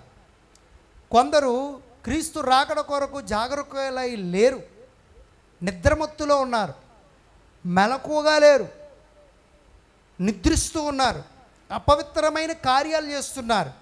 వారి తెల్లని వస్త్రాలు ఎలా మార్చేసుకున్నారు? అపవిత్రంగా మార్చేసుకున్నారు. దాని అర్థం ఏంటి? ప్రభు అంటున్నాడు కదా, మీలో కొంతమంది సంపూర్ణమైన క్రియలు లేవు అంటున్నాడు. ఏమీ లేవు? ఆ సంఘములో ఉన్న వారిలో సంపూర్ణమైన క్రియలు లేవు అంటే అర్థం ఏంటి? అసంపూర్ణమైన క్రియలు. క్రియలు ఇందాక అంటున్నాం కదా, పరిశుద్ధతే ఏంటంటే ఈ తెల్లని వస్త్రాలు దేనికి సాదృశ్యము? పరిశుద్ధత అనే క్రియ, నీతి క్రియలు. ఏ క్రియలట? పరిశుద్ధత అనే నీతి క్రియలు. వస్త్రములు పరిశుద్ధత అనే నీతి క్రియలకు సాదృశ్యంగా ఉంది. కొందరు ఈ క్రియలు లేవు, మాలిన్యం అంటించేసుకున్నారు, మురికి అంటించేసుకున్నారు, ఈ లోకములో ఉన్నటువంటి ఆ చెడుతనం అంటించేసుకుని లోకంలో జీవిస్తున్నారు. ఈరోజు ఈ లోకములో ఉన్నటువంటి చెడును అంటించుకుని బ్రతికితే ఖచ్చితంగా దేవుడు నిన్ను వెలివేస్తాడు. దేవుడు అంటాడు, నువ్వెవరవో నాకు తెలియదు అంటాడు. కాబట్టి దేవుడిచ్చే తెల్లని వస్త్రములు ధరించుకున్న వారమై మనము పరిశుద్ధత కలిగి ఉండాలి. హల్లెలూయా. కొందరిలో ఒకడిగా ఉండాలి. ఎలా ఉండాలి? మనందరికీ ఏలియా గారు తెలుసు. ఏలియా గారు గొప్ప దైవజనుడు. ఆయనకు ఒక పేరు పెట్టచ్చు, పౌరుషం కలిగినటువంటి దైవజనుడు. ఎవరైనా పౌరుషం కలిగిన దైవజనుడు. అహాబు గారితో ఛాలెంజ్ చేశాడు, యెజబెలు గారితో ఛాలెంజ్ చేశాడు. ఈరోజు మీరు వర్షము గురించి ఎంతో ప్రయాసపడుతున్నారు, బయలు ప్రవక్తలను తీసుకొస్తున్నారు, అషేరాదేవి ప్రవక్తలను తీసుకొస్తున్నారు, పూజలు చేస్తున్నారు, నోములు చేస్తున్నారు, నైవేద్యాలు, అర్పణలు, కానుకలు అన్నీ చేస్తున్నారు, అన్నీ బాగున్నాయి. కానీ ఈరోజు మీకు చెప్తున్నాను, వర్షము రాదు భూమి మీద అన్నాడు. 3.5 సంవత్సరాల వర్షము రాలేదు. ఎప్పుడైతే ఇదిగో భూమి మీదకు వర్షము మరలా దేవుడు చెప్పే వరకు రాదు అని చెప్పాడో వర్షం ఆగిపోయింది. వర్షం ఆగిపోతే యెజబెలు మొత్తం ప్రవక్తలు తీసుకొచ్చింది. ఏ ప్రవక్తలట? బయలు ప్రవక్తలు. బయలు అంటే దేనికి ఫేమస్? వర్షానికి. అంటే మన భాషలో చెప్పాలంటే వానదేవుడు. అమ్మ అందరూ చెప్పండి, ఏ దేవుడు? మన వాళ్ళు కూడా చాలామంది చేస్తుంటారు కదా, ఏంటంట? కప్పకి పెళ్లి చేస్తే ఏదేంటంట? వర్షం వస్తుంది. ఇది పాట కూడా పాడతారేమో, అప్పన్న గుడి మీద కప్పలు ఉన్నాయి అన్నట్టుగా. లేకపోతే గాడిదికి పెళ్లి చేస్తే చూశారు మీరు ఎంతలో? మన ఎక్కడో పందికి 2 పందులకి పెళ్లి చేసేస్తున్నారు, ఆడపందికి మగ పందికి. అంటే ఏం కావాలి ఇప్పుడు? వర్షం కావాలి. అలాగే యెజబెలు కూడా ఏం చేస్తుంది? బయలు ప్రవక్తలను తీసుకొచ్చింది. 400 మందిని తీసుకొచ్చి వాళ్ళందరితో కూడా పూజ చేయిస్తుంది, వాళ్ళని పెంచుతుంది. కానీ పౌరుషంగా ఏలియా ఒక్కడే నిలబడ్డాడు. దేవునికి స్తోత్రం. ఏలియా నిలబడి వారితో చాలా గొప్పగా గెలిచాడు సవాల్లో. దేవుని అగ్ని వచ్చింది ప్రార్థించినప్పుడు, వాళ్ళందరినీ చంపించాడు. అక్కడి నుంచి వెళ్ళిపోయిన తర్వాత యెజబెలు రేపటి దినానికల్లా వారిలో ఒకరివ్వలేని ప్రాణం అవుద్ది, దేవుని జీవంతోడు అన్నది. వెంటనే భయపడిపోయి బదరీ వృక్షం దగ్గరికి వెళ్ళిపోయి కూర్చున్నాడు. మోకాళ్ళ మీద తన ముఖం పెట్టుకుని ఏడుతున్నాడు. ఇంక నా పరిచర్య అయిపోయింది, నేను చనిపోతాను, నన్ను ఇంక తీసుకెళ్ళిపో, చాలా ఇంకెంత మట్టుకో నేను చేసింది, అయినా నువ్వు పౌరుషంగా నేను ఒక్కనే ఉన్నాను అన్నాడు. మాట్లాడితే ఏమన్నాడు? పౌరుషంగా నేను ఒక్కనే ఉన్నాను అన్నాడు. అప్పుడు దేవుడు ఆయనతో మాట్లాడుతున్నాడు. చూడండి, రాజుల గ్రంథము 19వ అధ్యాయము 18వ వచనం. మొదటి రాజుల గ్రంథము 19వ అధ్యాయం 18వ వచనం. అయినను చూడండి, ఏలియాతో చెప్తున్నాడు, అయినను ఇశ్రాయేలు వారిలో బయలునకు మోకాళ్ళునకయు నోటితో వాణ్ణి ముద్దు పెట్టుకొనకయు నుండు 7,000 మంది నాకు ఇంకను మిగిలి ఉన్నారు. దేవునికి స్తోత్రం. ఎంతమంది ఉన్నారని చెప్తున్నాడు? బయలుకు మోకరించకయు, నోటితో వాణ్ణి ముద్దు పెట్టుకొనకయు, అపవిత్రపరచబడక పరిశుద్ధంగా ఉండి విగ్రహారాధన చేయకుండా, విగ్రహారాధన సంబంధమైనటువంటి కార్యకలాపాల్లో పాలు పంపులు పొందకుండా ఉన్న 7,000 మంది నాకున్నారు. నువ్వొక్కడవే అనుకోకు అన్నాడు. హల్లెలూయా. అంటే ఇజ్రాయేల్ ప్రజలు కొన్ని లక్షల మంది ఉన్నారు, అందులో కొందరు 7,000 మంది ప్రభు కొరకు నిలబడిన వారు ఉన్నారు. ఆమేన్. అలాగే సార్దీసు సంఘంలో కూడా ప్రభు కొరకు నిలబడేవారుగా ఉన్నారు. హల్లెలూయా. మనం సాధారణంగా మనం ఏం చేస్తుంటాం, ఎదుటివాడిని చూసి మనము బిహేవ్ చేస్తుంటాం. కొన్నిసార్లు వాడు ఎత్తేనే మనం చేస్తాం, వాడు వస్తేనే మనం వస్తాం కదా, వాడు ఇస్తే మనం ఇస్తాం అన్నట్టుగా ఉంటాం. వాడు పరిచయం చేస్తే నేను చేస్తాను అన్నట్టుగా ఉంటాం. కానీ అలా ఉంటే అందరిలో ఒక్కడవే అయిపోతావు. నువ్వు అందరిలో ఒక్కడిగానే ఉంటావు. కానీ ఎప్పుడు కూడా అందరిలో ఒక్కడిగా నువ్వు అందరిలో కొందరుగానే ఉండాలి. దేవునికి స్తోత్రం. లేక కొందరిలో ఉన్నటువంటి ఒక్కడగా నువ్వు ఉండాలి అంటున్నాడు. ఇజ్రాయేలు ప్రజలు దేవుడు వారిని విడిచిపెట్టేశాడేమో అని, అన్య దేశంలో దేవుడు మనల్ని చూడటం లేదని, ఇంకా ఏమి దేవుళ్ళే, ఇంక మనకి దేవుడు సహాయం చేయడు, ఇంకా ఏ దేవుడైతే ఏమైందని బయలు ఎదుట మోకరించేవారు ఉన్నారు, బయలుకు ముద్దు పెట్టుకునేవారు ఉన్నారు, బయలుకు పూజలు చేసేవారు ఉన్నారు, అన్య విగ్రహాల వైపుకు వెళ్ళిపోయేవారు ఉన్నారు. కానీ కొంతమంది ఉన్నారు 7,000 మంది. వారు ఎలాంటి జీవితం జీవిస్తున్నారో తెలుసా? నా దేవుడు పరిశుద్ధుడు గనక నేను పరిశుద్ధంగా జీవించాలి. నా దేవుడు నీతిమంతుడు గనక నేను నీతిగా జీవించాలి. నా దేవుడు భక్తి కోరుకుంటున్నాడు గనక నేను భక్తిగా ఉండాలి. నా దేవుడు యథార్థత కోరుకుంటున్నాడు గనక నేను యథార్థతతో కలిగి ఉండాలి. నా ప్రాణం ఈ విషయంలో, నేను భక్తిగా జీవించడం విషయంలో, యథార్థంగా జీవించడం విషయంలో, నీతిగా జీవించే విషయంలో, పరిశుద్ధంగా జీవించే విషయంలో నా ప్రాణం పోయినా పర్వాలేదు, నాకు నష్టం వాటిల్లినా పర్లేదు, నాకు కీడొచ్చినా పర్వాలేదు, నాకేం జరిగినా పర్వాలేదు, కానీ నేను మాత్రం దేవుని కొరకు నిలబడతాను అని లేచారు. గట్టిగా చప్పలు కొట్టి దేవునికి స్తోత్రం చెప్తాం. హల్లెలూయా.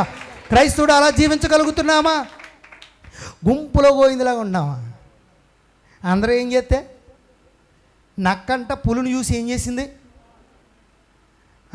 ఒకడు పుల్లు అంటాడు ఉన్నాడు అనుకోండి, విశ్వాసి, పుల్లు అంటే విశ్వాసి, అలాగా నేను ఉండాలి. ఈ నక్కిడు, ఇడు బుద్ధి ఏంటి? నక్క. కానీ ఎలా ఉండాలనుకుంటాడు? పుల్లాగా ఉండాలనుకుంటే వాతలేసేసుకుంటాడు. వాతలేసుకుంటే నీకే కాలుతుంది, ఎవడికే కాలదు. ఇటు తోడేళ్ళు అంటాడు, గొర్రెను చూసి నేను కూడా గొర్రెలాగా ఉండాలి అని అనుకుంటాడు. నిజానికి వాడు స్వభావం మార్చుకోవాలి, వేషం వేయడం కాదు. స్వభావం మారాలి మనది. స్వభావం మారకుండా మనం ఏం చేస్తాం? వాతలేసుకుంటూ ఉంటాం. వాత వేయబడిన మనస్సాక్షి అన్నాడు. అందుకనే ఏమి వేయబడిన మనస్సాక్షి? వాత వేయబడిన మనస్సాక్షిని కలిగి ఉంటాం. దేవుడు అలా కోరుకోవడం లేదు. నువ్వు ప్రత్యేకమైన వాడుగా ఉండాలి. అన్ని చెట్లు ఉన్నాయి, ఖర్జూరపు చెట్టు వేరు కదా. పురుషులందు ఏ పురుషులు వేరట? అమ్మ చెప్పండి, ఏ పురుషులు వేరు? చెప్పండి గట్టిగానే. పుణ్య పురుషులు వేరు అన్నట్టుగా మనుషులు చాలామంది ఉండొచ్చు, కానీ ఆ మనుషుల్లో నీవు మంచివాడుగా ఉండాలి. ఒక దేవదారు వృక్షము వలె ఉండాలి, ఒక ఖర్జూరపు చెట్టు వలె ఉండాలి, ఒక ప్రత్యేకమైన వాడుగా ఉండాలి. బురదలో ముత్యము వలె ఉండాలి, మట్టిలో కుమ్మర పురుగు వలె ఉండాలి, బురద నీటిలో తామర చెట్టు వలె నీవు ఉండాలి. దేవునికి స్తోత్రం కలుగును గాక. అలా ప్రత్యేకమైన వాడుగా ఉండాలని దేవుడు కోరుకుంటున్నాడు. అందరూలాగా అవును, వాళ్ళని చూసి నేను ఈయన చూసి ప్రార్థన చేయడం, వాళ్ళని చూసి వాతలు వేసుకోవడం, వీళ్ళని చూసి వాతలు వేసుకోవడం, వాళ్ళని చూసి నడుచుకోవడం, వీళ్ళని చూసి నడుచుకోవడం.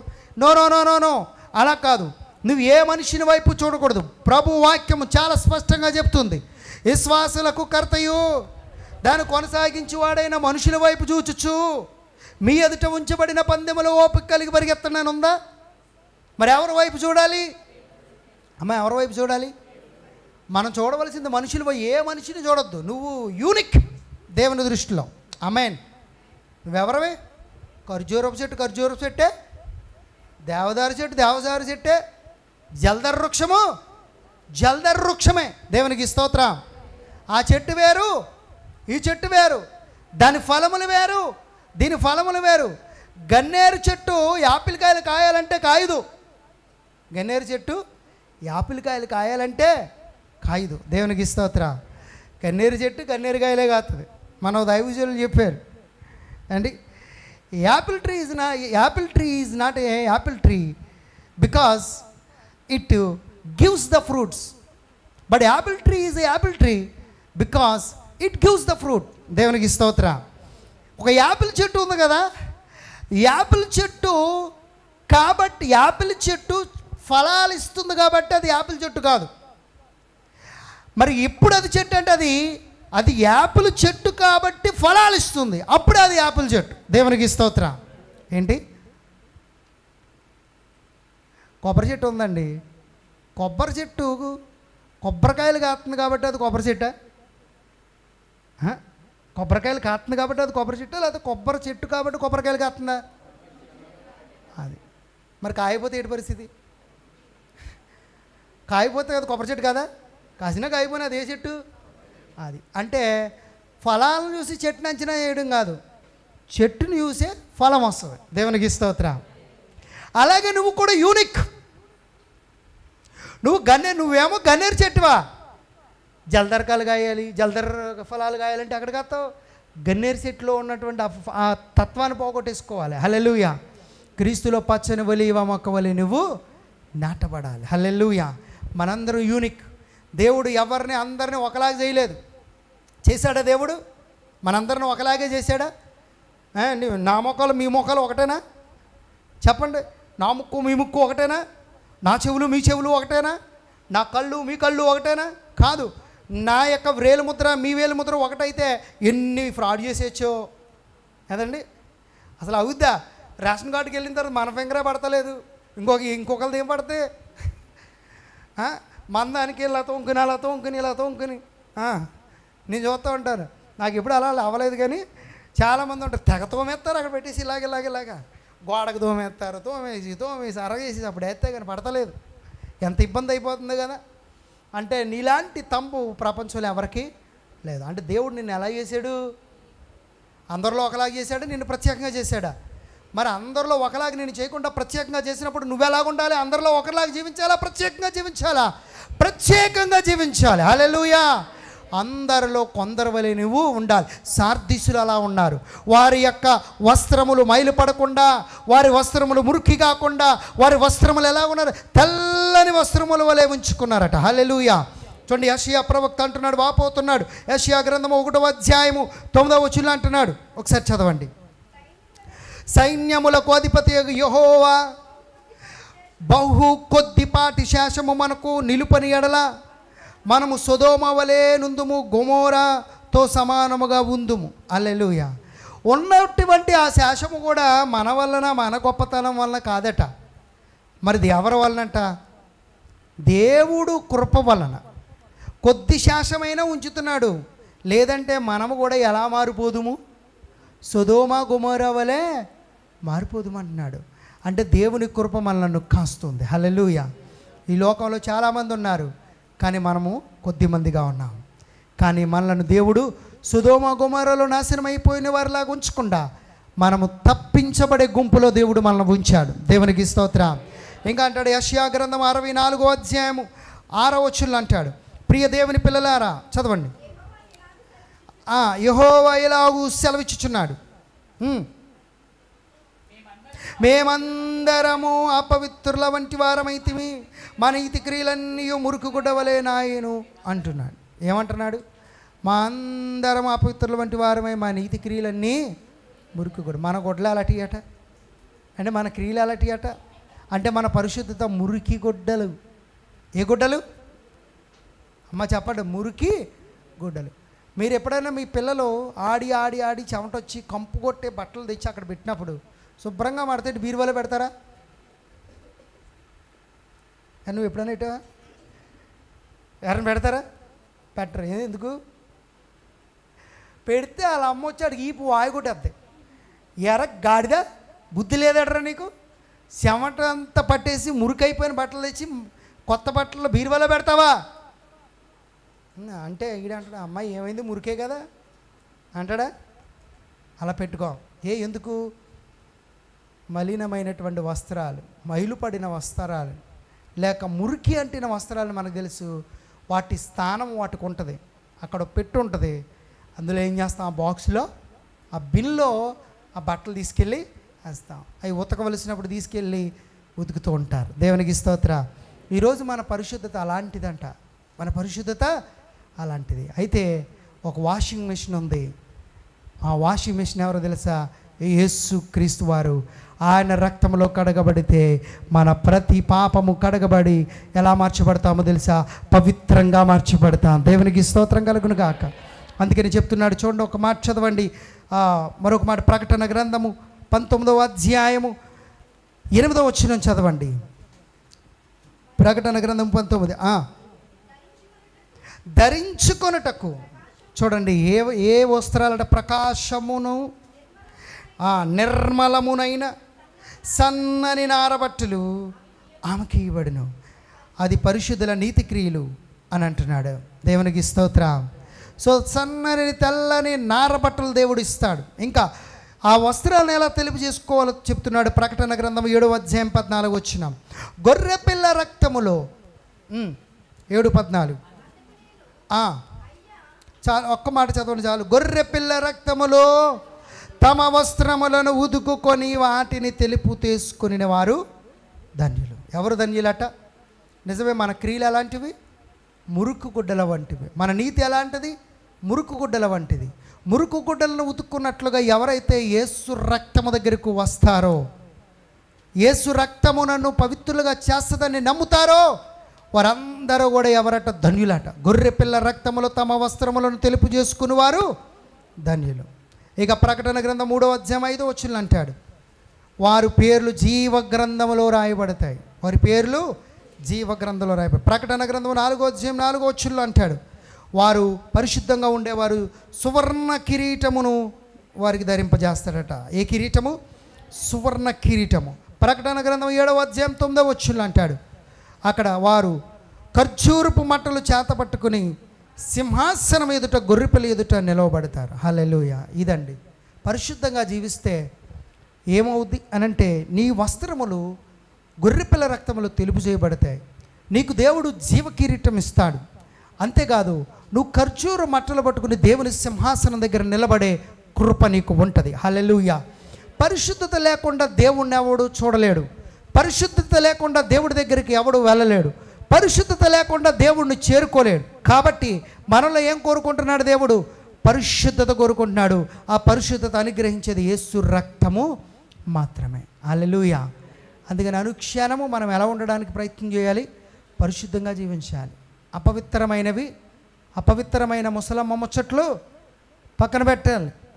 మళ్ళీ అపవిత్రపరిచే ప్రతిదీ పక్కన పెట్టాలి. తండ్రి అనే దేవుని ఎదుట పవిత్రమును నిష్కలంకమైనటువంటి భక్తి ఏదనగా అక్కడ రాస్తున్నాడు, ఇహలోక మాలిన్యము మనకు అంటుకోకుండా తన్ను తాను ఏం చేయాలట? 7లో చెప్తూ ఉన్నాడు. దేవునికి స్తోత్రం. పరిశుద్ధంగా ఉండాలి. నిజమే, మన దేవుడు ఎవరు? పరిశుద్ధుడు. మన దేవుడు ఎవరు? పరిశుద్ధుడు. పరిశుద్ధతలో ఆయనకు మించిన వారు ఎవరు లేరు.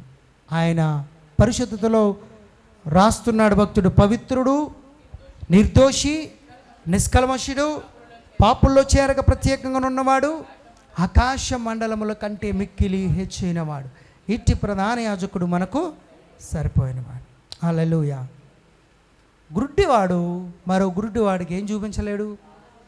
త్రోవ చూపించలేడు. ఒకవేళ ఇద్దరు గుడ్డి వాళ్ళు కలిసి వెళ్ళారంటే ఏమవుద్ది? యేసుప్రభువు వారు చెప్పారు, వారు ఇరువురును గుంటలో పడిపోతారు. ఇరువురు గుంటలో పడతారు. అలాగే మనలను పవిత్రంగా మార్చాలంటే ఎవరు కావాలి? పరిశుద్ధుడు కావాలి. ఎవరు ఆ పరిశుద్ధమైన దేవుడు? బైబిల్ అంటుంది పవిత్రతలోనంట ఆకాశ మండలముల కంటే మిక్కిలి హెచ్చైనవాడు. ఆకాశం కొలత కనుగొనడం చాలా కష్టం కదా. ఆకాశము ఎత్తు చాలా గొప్పది. ఇప్పుడు అంటున్నాడు ఆయన పరిశుద్ధతలోనంట ఆకాశ మండలముల కంటే హెచ్చన్నాడా? మిక్కిలి హెచ్చన్నాడా? మిక్కిలి హెచ్చు అంటే అంత దూరం. ఒకవేళ ఆయన పరిశుద్ధత కొలవాలనుకుంటే నువ్వు భూమి మీద నుంచి ఆకాశ మండలం కంటే ఎక్కువగా వెళ్ళాలి. నువ్వు పట్టుకోగలవా? పరిశుద్ధతలో మన దేవుడు అంతగా ఉన్నాడు. అందుకే నాలో పాపం ఉన్నదని ఎవరు స్థాపించి. ఈరోజు యేసుక్రీస్తు వారు మనకేమి ఇవ్వగలరు? పరిశుద్ధతనివ్వగలరు. అందుకని ఆయన రక్తములో మనం కడగబడాలి, ఆయన యొద్దకు మనం రావాలి, ఆయనందు విశ్వాసం ఉంచి మనం ఎలా ఉండాలి? పరిశుద్ధంగా జీవించాలి. దేవునికి స్తోత్రం. సార్దీసులో కొంతమంది ఎలా జీవించారట? పరిశుద్ధంగా జీవించారు. అందుకనే వారు ధన్యత పొందుకున్న మూడవ మాట మనం చూస్తే, జయించువారు. అందరూ చెప్పండి, జయించు వారికి ప్రభువు ఇచ్చే వాగ్దానము. జయించు వారికి 5వ వచనం చదవండి, 3వ అధ్యాయము 5వ వచనం. జయించువాడు అలాగున తెల్లని వస్త్రములు ధరించుకొనును, జీవగ్రంథములో నుండి అతని పేరెంత మాత్రమును తుడుపు పెట్టక, నా తండ్రి ఎదుటను ఆయన దూతల ఎదుటను అతని పేరును ఒప్పుకొందును అంటున్నాడు. సంగములతో ఆత్మ చెప్పుచున్న మాట చెవుగలవాడు వినుగాక. జయించు వాడికి దేవుడు 2 మాటలు చెప్తున్నాడు. ఒకటి, జీవగ్రంథంలో వారి పేరు రాయబడతాడు, తుడిచిపెట్టడంట. ఎక్కడ ఏం చేయడటండి? జీవగ్రంథములో నుండి అతని పేరెంత మాత్రము తుడుపు పెట్టక అన్నాడు. అంటే జీవగ్రంథములో దేవుడు పేరు తుడిచిపెట్టక అంటే మన పేరు ఎప్పుడు రాయబడుద్ది జీవగ్రంథంలో? యేసుప్రభువు వారిని నమ్ముకున్నాకనా? చెప్పండి మామ, మీకు ఎప్పుడన్నా తెలుసు జీవగ్రంథం ఉందని? ఎంతమందికి తెలుసు? బుక్ ఆఫ్ లైఫ్ ఉందా? ఎంతమందికి తెలుసు? చేతులు పైకి ఎత్తండి. ఎక్కడుంది అది? మన గురపాల చేతిలోనే ఉంటే తెగ రాసేద్దాం కూర్చుని. ఒకసారి ఉంటే మళ్ళీ ఎక్కడన్నా బై మిస్టేక్ నా పేరు మిస్ అయిపోద్దామని ప్రతి ఆదివారం వచ్చినప్పుడు రాసేద్దాం మన పేర్లు. మళ్ళీ ఇంటి పేరుతో పోలం వీర వెంకట శ్రీనివాస్ అలియాస్ విజయబాబు అని రాసిద్దాం అండి. అదేనా ప్రజ్ఞ? నా పేరు సజ్జా జాన్ ప్రసన్న కుమార్, మళ్ళీ ఎక్కడైనా మిస్ అయిపోతేమో son of David Raj Sajja అని రాసేద్దామేమో. రాసేసుకుందాం, మన చేతిలో లేదు అది. అది ఎక్కడుంది? సుబ్బలక్ష్మి గారు, జీవగ్రంథం ఎక్కడుందంటారు? పరలోక రాజ్యంలో ఉంది, దేవుని సముఖమందు ఉంది జీవగ్రంథము. మాట్లాడుతూ మాట దానికి ఏముంది? ఇప్పుడు ఇక్కడ ఏమైనా పుస్తకం ఏమండి? మడతట్టక్కలద్దమ్మా, నువ్వు శుభ్రం చేసే ఒకరా, తెగ శుభ్రం చేసి చేస్తున్నావు. ఇది మాట్లాడతా, దీనికి ఏం జీవం ఉందా? ఎలా తెలుసు జీవం లేదని? చెప్పండి. మాట్లాడకపోతే ఉడదానికి ఇలా పడగాను, మళ్ళీ సంవత్సరం తర్వాత వచ్చిన అక్కడ ఉంటుంది. ఎందుకు? దానికి ఏమి లేదు, జీవం లేదు. దాని మీద ఏమని అదే బూతులు అయ్యో రాసేరు, అదే ఏ రాసేరులేండి రాశారు కదా. ఏమవుతాయి చెప్పండి? అలాగే ఉంటాయి. ఇదేమో మళ్ళీ తర్వాత సరి చేసి రాసేసుకుని ఇవన్నీ సరిపేసుకుంటుందా? సరిపోదు. నువ్వు వేరేస్తా ఇందులో ఉంటాయి, నువ్వేం చెప్తే అది చేస్తుంది. అంటే ఎందుకు ఏ చేస్తుంది? జీవం లేదు. అదే జీవం ఉంటే మామూలు సరిగ్గా నీ మొహం తగల అంటదా అందా?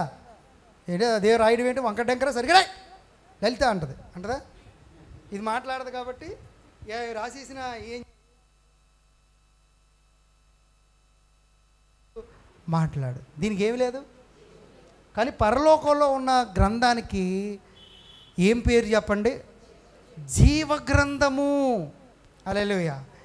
అంటే మీ పేర్లు అయ్యి ఆటోమేటిక్గా రాసేస్తూ ఉంటుంది అన్నమాట. నువ్వు పుట్టగానే ముందు అక్కడ నీ పేరు తల్లి గర్భంలో రూపించబడుతున్నప్పుడే నీ పేరు రాయబడిపోద్ది అక్కడ ఆటోమేటిక్గా రాసేస్తాను నీ పేరు. రాసేసిన తర్వాత సరిగ్గా లేవనుకో భూమి మీదకి వచ్చిన తర్వాత, ఎందుకంటే నరులను ఆయన పుట్టింపజేసినప్పుడంట యథార్థవంతులుగా చేశాడట. సో యథార్థంగా జీవిస్తాడని ఎక్స్పెక్టేషన్ చేస్తాడు దేవుడు. వచ్చిన తర్వాత నువ్వు నీ అంత పనికిమాలినోడు, నీ అంత దరిద్రుడు, నీ అంత దుష్టుడు, నీ అంత పాపి, నీ అంత అపహాసకుడు ఉండడు. అప్పుడు అవన్నీ చెడ్డకార్యాలు చేస్తుంటే జీవగ్రంథంలో నీ పేరు ఏమైపోతూ ఉంటుంది? తుడిచిపెట్టేస్తా ఉంటుంది. ఒక్కొక్కటి పేరు డిలైట్ అయిపోతా. నమ్మరా మీరు? చూడండి మోషే ఏమంటున్నాడు చూడండి. మోషే దగ్గరికి వెళ్దాం. మోషే చెప్తాడు మన నిర్గమాకాండము తీయండి ఒకసారి. నిర్గమాకాండము 32వ అధ్యాయము 32వ వచనం చదవండి. అయ్యో నీవు వారి పాపములు ఒకవేళ పరిహరించుదువా, లేని ఎడల అప్పుడే రహస్యం మాట. నీవు రాసిన నీ గ్రంథములో నుండి నా పేరు తుడిచివేయమని బతిమాలి. మోషే అంటున్నాడు, దేవుడు అన్నాడు మోషేతో, మోషే ఇజ్రాయేల్ ప్రజలు దూడ చేసుకుని పాపం చేశారు కనుక ఇదిగో నేను వారితో రాను, నేను వారిని విడిచిపెట్టాను, నేను మీకు కూడా రాను, పోండి, మీకు ఇస్తానని వాగ్దానం అనగా మీ పితరులకు అబ్రహాము, ఇస్సాకు, యాకోబుకి నేను ప్రమాణం చేశాను కనుక తప్పదు. వాగ్దానం చేసిన వాడిని నేను మాట తప్పను కనుక, మారున్న వాడిని కనుక కొంచెం ఆలస్యం చేసిన ఏదో రోజు చేస్తాను కనుక మీరు ఇంక మారేలాగలేరు. 40 సంవత్సరాలు మిమ్మల్ని అరణ్యంలో తిప్పినా మీరు మారేవారు లేరు గనుక నేను మీతో రాను, కానీ ఆ పాలు తేనెలు ప్రవహించే దేశాన్ని ఏదో ఇచ్చేస్తాను, వెళ్ళిపోండి అని అంటే మోషే ఏమన్నాడు, లేదు లేదు, వారి పాపములు పరిహరిస్తేనే కానీ నేను ఒకవేళ వారి పాపములు పరిహరించు, లేదంటే నా పేరు జీవగ్రంథంలోంచి ఏం చేసే తుడిచిపెట్టే అన్నాడు. తుడిచిపెట్టే అంటున్నాడు. అప్పుడు దేవుడు ఏమన్నాడు తెలుసా? 33వ వచనం చదవండి. అందుకు యెహోవా, ఎవడు నా ఎదుట పాపము చేసినో అది వాడిని ఆ గ్రంథములో నుండి తుడిచివేస్తాను. అంటే ముందుగానే రాయబడుతుంది, నువ్వు పుట్టగానే ఏం చేయబడిపోద్ది? రాయబడిపోద్ది. తర్వాత ఏం చేయబడుద్దంట? వాడు కానీ పాపం చేస్తే దేవుడు ఏం చేస్తాడట? వాడి పేరు జీవగ్రంథంలో నుంచి. అప్పుడు ఏంటండి పాస్టర్ గారు తీసేస్తే ఏంటంటే మాకు నష్టం ఏంటి అంటారు. నష్టం ఏముంది? పరలోకం వెళ్ళం అంతే. పరలోకం వెళ్ళిన తర్వాత గేటు దగ్గర ఏముంటుంది? పరలోకము గవిని దగ్గర పుస్తకం ఉంటుంది. వెళ్ళగానే ఇలా జీవగ్రంథము ఒకటి ఉంటుంది అండి, ఇలా జీవగ్రంథము ఉంటుంది. దేవదూతలు ఉంటారు ఇద్దరు, వాళ్ళు నువ్వు రాగానే నీ పేరు జీవగ్రంథంలో చూస్తారు. పోలం జోషువా గారు అయ్యయ్యో కనబడతలేదు ఏంటండి, అయ్యో అయ్యో అయ్యో అయ్యో అంటారు. లేదండి అంటారు. అడ్డాల రాజేష్ జాగ్రత్తగా చూడండి, ADDALA అని మొత్తం ఇంటి పేరుతో RAJESH అంటాడు. బాబు ADDALA అబ్బే ఎక్కడా కనబడతలేదంటాడు. అంటే ఇద్దరు పేర్లు మంచిగా చెప్పాను, మీ పేర్లు మిగతా వాళ్ళందరూ కనబడిపోతాయినా? పడాలి నోగరత్నం గారు అయ్యో పోయ్ అండి, మొవ్వల వెంకటలక్ష్మి గారు అయ్యో పోయ్ అడ కనబడతలేదు అనుకో. కనబడకపోతే ఏంటంటారు? నువ్వు మాకు సంబంధం. జీవగ్రంథంలో ఎవరి పేరు అయితే రాయబడితే వారు మాత్రమే ఎక్కడికి వెళ్తారు? పరలోక రాజ్యానికి వెళ్తారు, లేదంటే ఉండదు. కొంతమంది అనుకుంటారు ఏం కాదు అదంతా, ఎలా జీవించినా దేవుడు కృప కలిగిన వాడు, కరుణామయుడు, ఆయన దయగలిగిన వాడు. ఆ గాఢంధకారపు లోయలో నేను సంచరించినను, ఏ అపాయమునకు భయపడను, నీవు నాకు తోడైందువు, నీ దొడ్డు కర్రయు నీ దండము నన్ను ఆదరించును. గాఢంధకారపు లోయలో అంటే పాపం చేసినాను, పాపపు లోకంలో లోయలో నేను వెళ్ళినాను, నీ దొడ్డు కర్ర నీ దండం నన్ను ఆదరించేద్దాం, వెళ్ళిగా అలాగ పరలోకం వెళ్ళిపోతాను, ఏం కాదు అని అనుకుంటారు. మరికొంతమంది అనుకుంటారు పిలువబడిన వారు అనేక మంది, ఏర్పరచబడిన వారు కొద్దిమంది, దేవుడు మనల్ని ఏమి విడిచిపెట్టాడు, పిలుచుకున్న తర్వాత ఆయన ఏర్పాటు గుంపులో ఆయనే దోసేస్తాళ్ళే, ఏం కంగారేమీ లేదు అని మరికొంతమంది అనుకుంటారు. ఇంకొంతమంది మూడవ మాట ఏం చెప్తారంటే, శిలువ మీద దొంగ మరి ఏం చేశాడు ప్రభు అన్నాడు, ఆ క్షణంలో నేడు నీవు నాతో కూడా పరదేశులు ఉందు అన్నాడు, అలాగే మనం రక్షించబడిపోతాలే పెద్ద ఏముంది అని చాలామంది ఆత్మీయతలో ఒక నిర్లక్ష్యాన్ని చూపిస్తూ ఉంటారు, అశ్రద్ధను చూపిస్తారు. పర్వాలేదులే ఏం కాదులే అని అనుకుంటుంటారు. ఏమైపోయింది పాపం చేసేస్తే శరీరానికే కదా పాపం అంతా అంటుకుంటుంది అనుకుంటుంటారు. తినేస్తే ఏమైపోయిందిలే, అయినా ఎవరుంటున్నారేటి, ఎవరుంటున్నారు సరిగ్గాని, ఎవరు ఉండలేదు కదా, అందరేటి వెళ్తే నేను అక్కడికి వెళ్తాను. ఒక ఆయన అలాగా అంటున్నాడు, బాబు యేసయ్యని నమ్ముకోకపోతే పరలోకం వెళ్ళవంటే, పోన్లేండి అక్కడికన్నా వెళ్తాను అంటున్నాడు. ఇటట పోన్లేండి అక్కడికన్నా వెళ్తాడట, అక్కడికన్నా వెళ్తాడు. అయ్యగారికి తెలియదు. దీని ముందు ఏం చేయాలనిపించింది తెలుసా నాకు? వెంటనే ఈయన తీసుకెళ్ళి పొయ్యి మీద కూర్చోబెట్టాలనిపించింది. ఎందుకు చెప్పండి? పొయ్యి మీద కూర్చోబెడితే సూపర్ అండి, బాగుందండి అంటాడా? అయ్య బాబా అని అరుతాడు కదా. పొయ్యి మీద కూర్చోబెడితేనే అలాగుంటే మరి పరలోకంలో నరకంలో అగ్ని ఆరదు, అక్కడ ఎలా ఉంటాడు వీడు? అప్పుడు అర్థమైద్ది. నెత్తి నోరు కొట్టుంటాడు కానీ ఏముండదు, ప్రయోజనం ఉండదు. అందుకని జాగ్రత్త. ఈ శరీరంతో ఎలా పడితే అలా ఉండడానికి వీల్లేదు. మనం ఎలా ఉండాలట?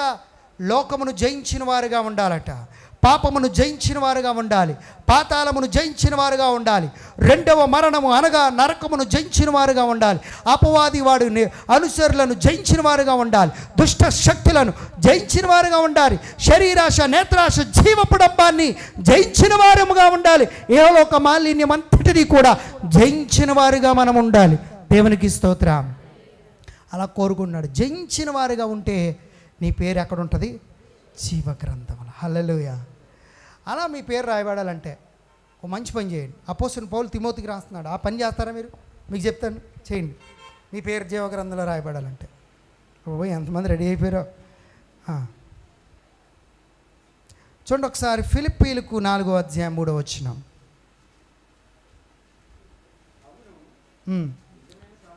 ఫిలిప్పీలకు చెప్తున్నాడు పౌలు, అంటున్నాడా, ఇదిగో నిజమైన సహకారి ఆ స్త్రీలు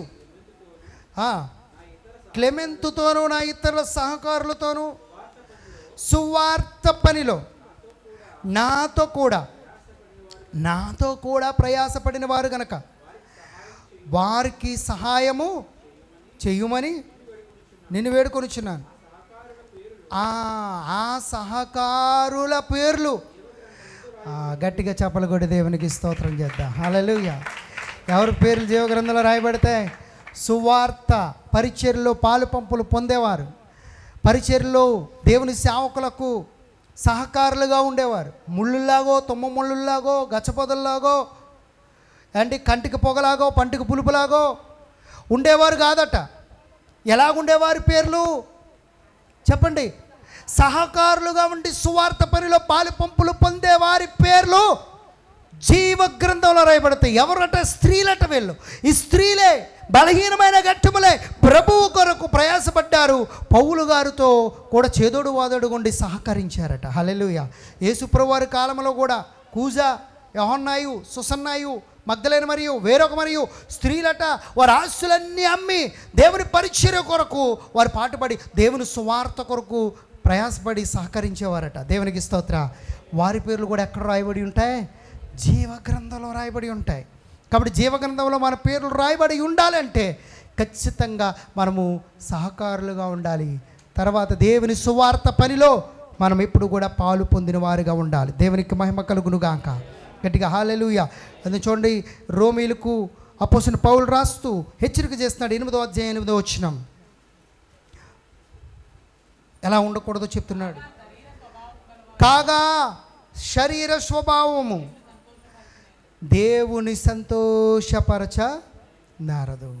శరీర స్వభావం కలిగి ఉంటే దేవుణ్ణి మనం ఏం చేయలేమంట? ఉండలేము. కాబట్టి మనం ఏం చేయాలి? ఇప్పుడు చక్కగా శరీర స్వభావం కాకుండా ఏ స్వభావం కలిగి ఉండాలి? ఆత్మ స్వభావం కలిగి ఉండాలి. కొంతమందికి జీవగ్రంథంలో పేరుందో లేదో ఆలోచన చేయరు, కానీ వాళ్ళు ఇచ్చే ఫ్యాన్ మీద మాత్రం వాళ్ళ పేరు ఉండాలి. దేని మీద ఉండాలి? ఫ్యాన్. పూర్వం ఇప్పుడు లేవులే, ఒకప్పుడు ఉండేది. గురపాలలోనే నేను చూసేవాడిని. ఇప్పుడు లేవు. దేవుని కృపలు. హల్లెలూయా. ఫ్యాన్ ఎత్తే నా పేరు రాయండి పాస్టర్ గారు. ఫ్యాన్ ఎత్తే ఏం చేయాలట? వాళ్ళ పేరు. ఒక గ్లాస్ ఇచ్చారనుకోండి, దాని మీద పేరు రాయాలి. లేకపోతే ఏదో ఒక వస్తువు ఇస్తే దాని మీద ఏం రాయాలి? శ్రీమతి అని పేరు రాసి అక్కడ ఏం చేయాలట? శ్రీమతి అప్పలరాజు గారు ప్రభు కొరకు ఏం ఇచ్చారట? ఈ వస్తువు ఇచ్చారని రాయాలట. ఈ ఫ్యాన్ ఎవరు ఇచ్చారు? పల్లా వాళ్ళు ఇచ్చారని. గ్లాస్ మీద, గిన్నె మీద, ముంత మీద, దాని మీద, కుర్చీ మీద పేర్లు రాయాలని కోరుకుంటుంటారు చాలామంది కదా. ఈ పేరు కాదు, జీవగ్రంథంలో నీ పేరు ఉందో లేదో నువ్వు ఆలోచించాయి. హల్లెలూయా. ఒక ఆయన ఫ్యాన్ ఇచ్చాడండి చర్చికి.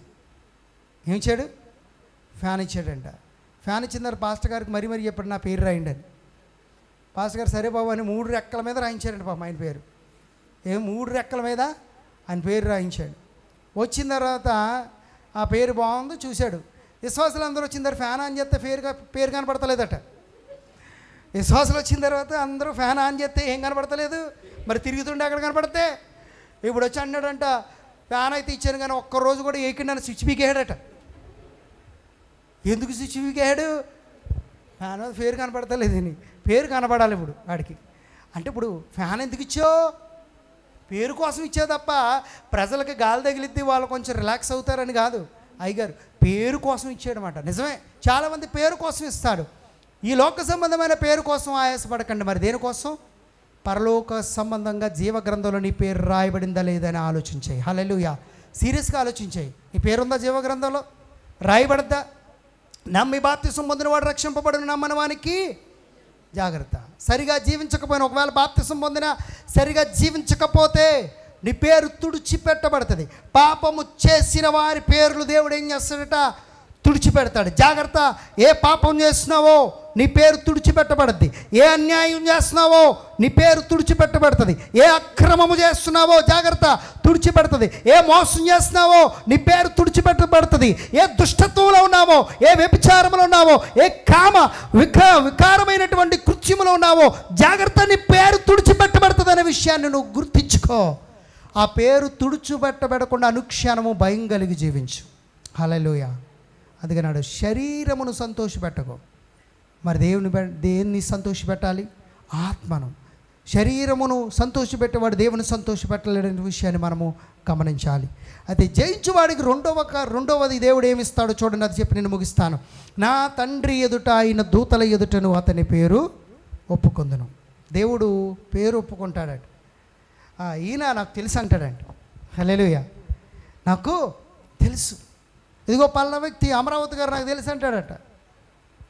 వెంకటలక్ష్మి గారు నాకు తెలుసు అంటాడట. సూర్యవతి గారు నాకు తెలుసు అంటాడు. దివ్య నాకు తెలుసు. ప్రజ్ఞ నాకు తెలుసు అంటాడండి. దేవుడు ఎలా చెప్పాలంటే మనం ఎలా ఏం చేసిన వారుగా ఉండాలి? జయించేవారుగా ఉండాలి. ఎలా ఉండాలి? జయించేవారుగా. లేదంటే దేవుడు ఏమంటాడో తెలుసు, నీవెవరవో నాకు తెలియదు. మత్తయి సువార్త 25వ అధ్యాయం చూడండి, 11, 12 వచనాలు ఒకసారి చదవండి. మత్తయి సువార్త 25వ అధ్యాయము 11, 12 వచనాలు.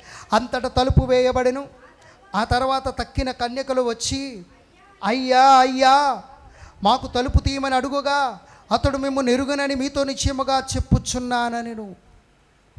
10 మంది కన్యకలు ఉన్నారు. ఎంతమంది? 10 మంది కన్యకులు. అమ్మ చెప్పండి ఎంతమంది? చూపించండి. అందరూ ఇలా చూపించండి. ఎంతమంది?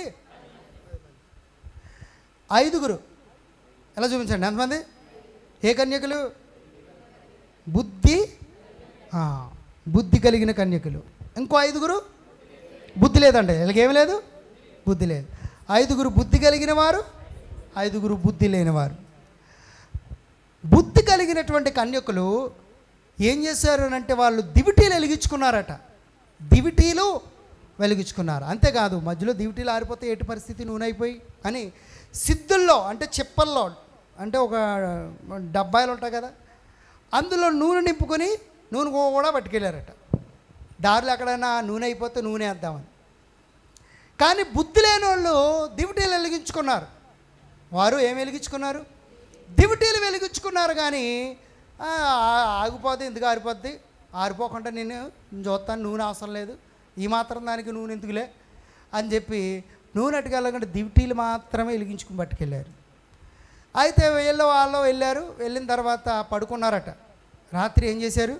పెండ్లి కుమారుడు త్వరగా రాలేదంట. పాపం పెండ్లి కుమారుడు త్వరగా రాలేదు. రాకపోయేటప్పటికి వీళ్ళందరూ కునికి నిద్రపోతున్నారట. మధ్యరాత్రిలో పెద్ద పిపి పిపి అంటూ దెబ్బ శబ్దం చేసుకుంటూ ప్రధాన దూత శబ్దంతో ఆర్భాటంతో వచ్చాడట.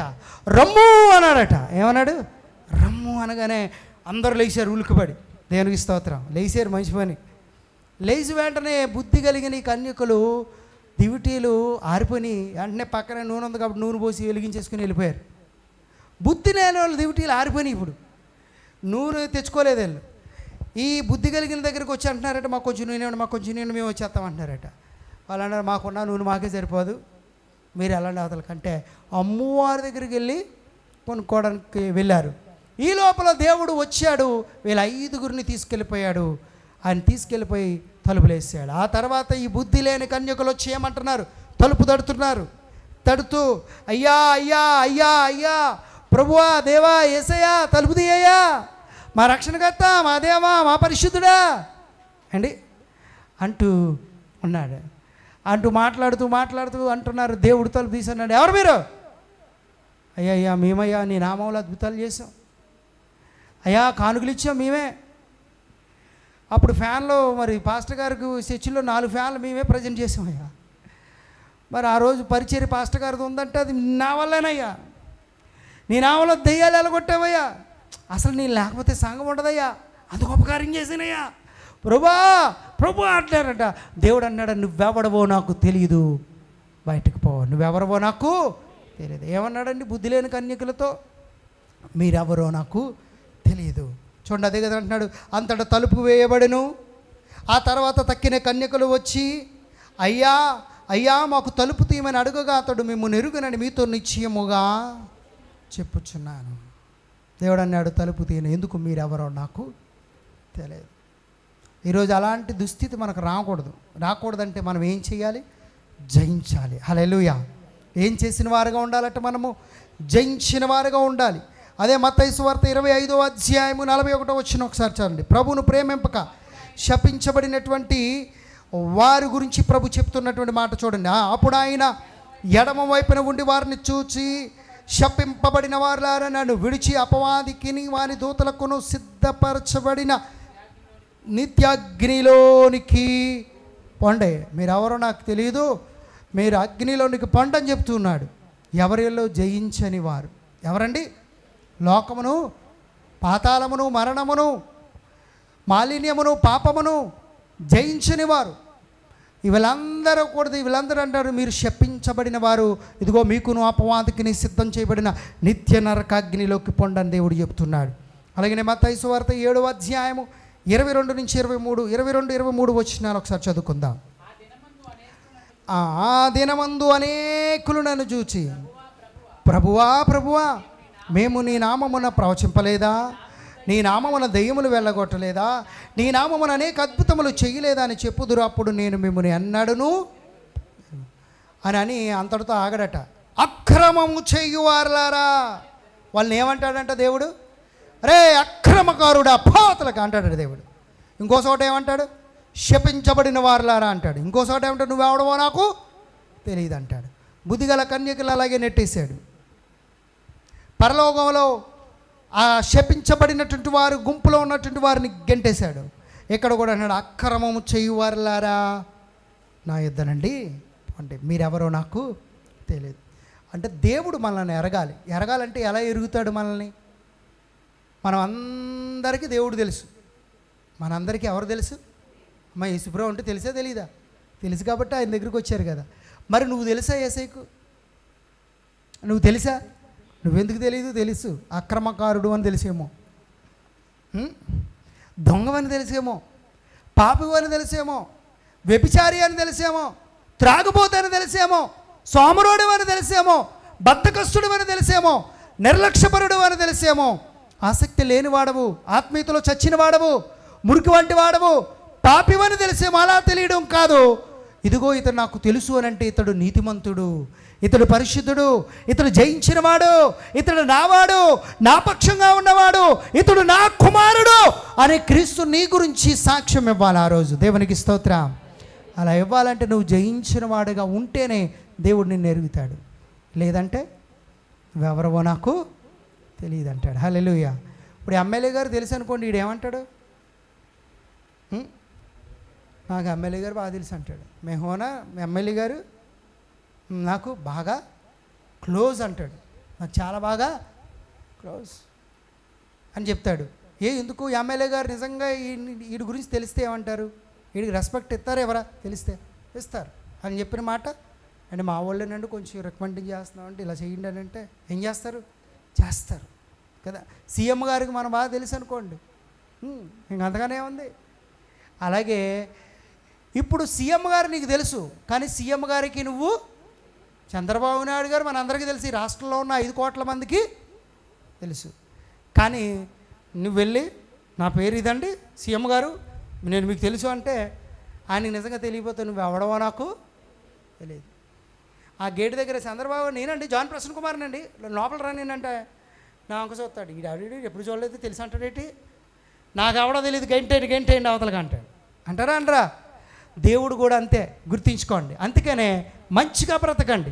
సార్దీసు సంఘం వలె మన వస్త్రములు అపవిత్రపరచబడకుండా పరిశుద్ధంగా జీవించాలి. ఏ మచ్చైనా ఏ డాగైనా లేకుండా నీతిగా బ్రతకాలి.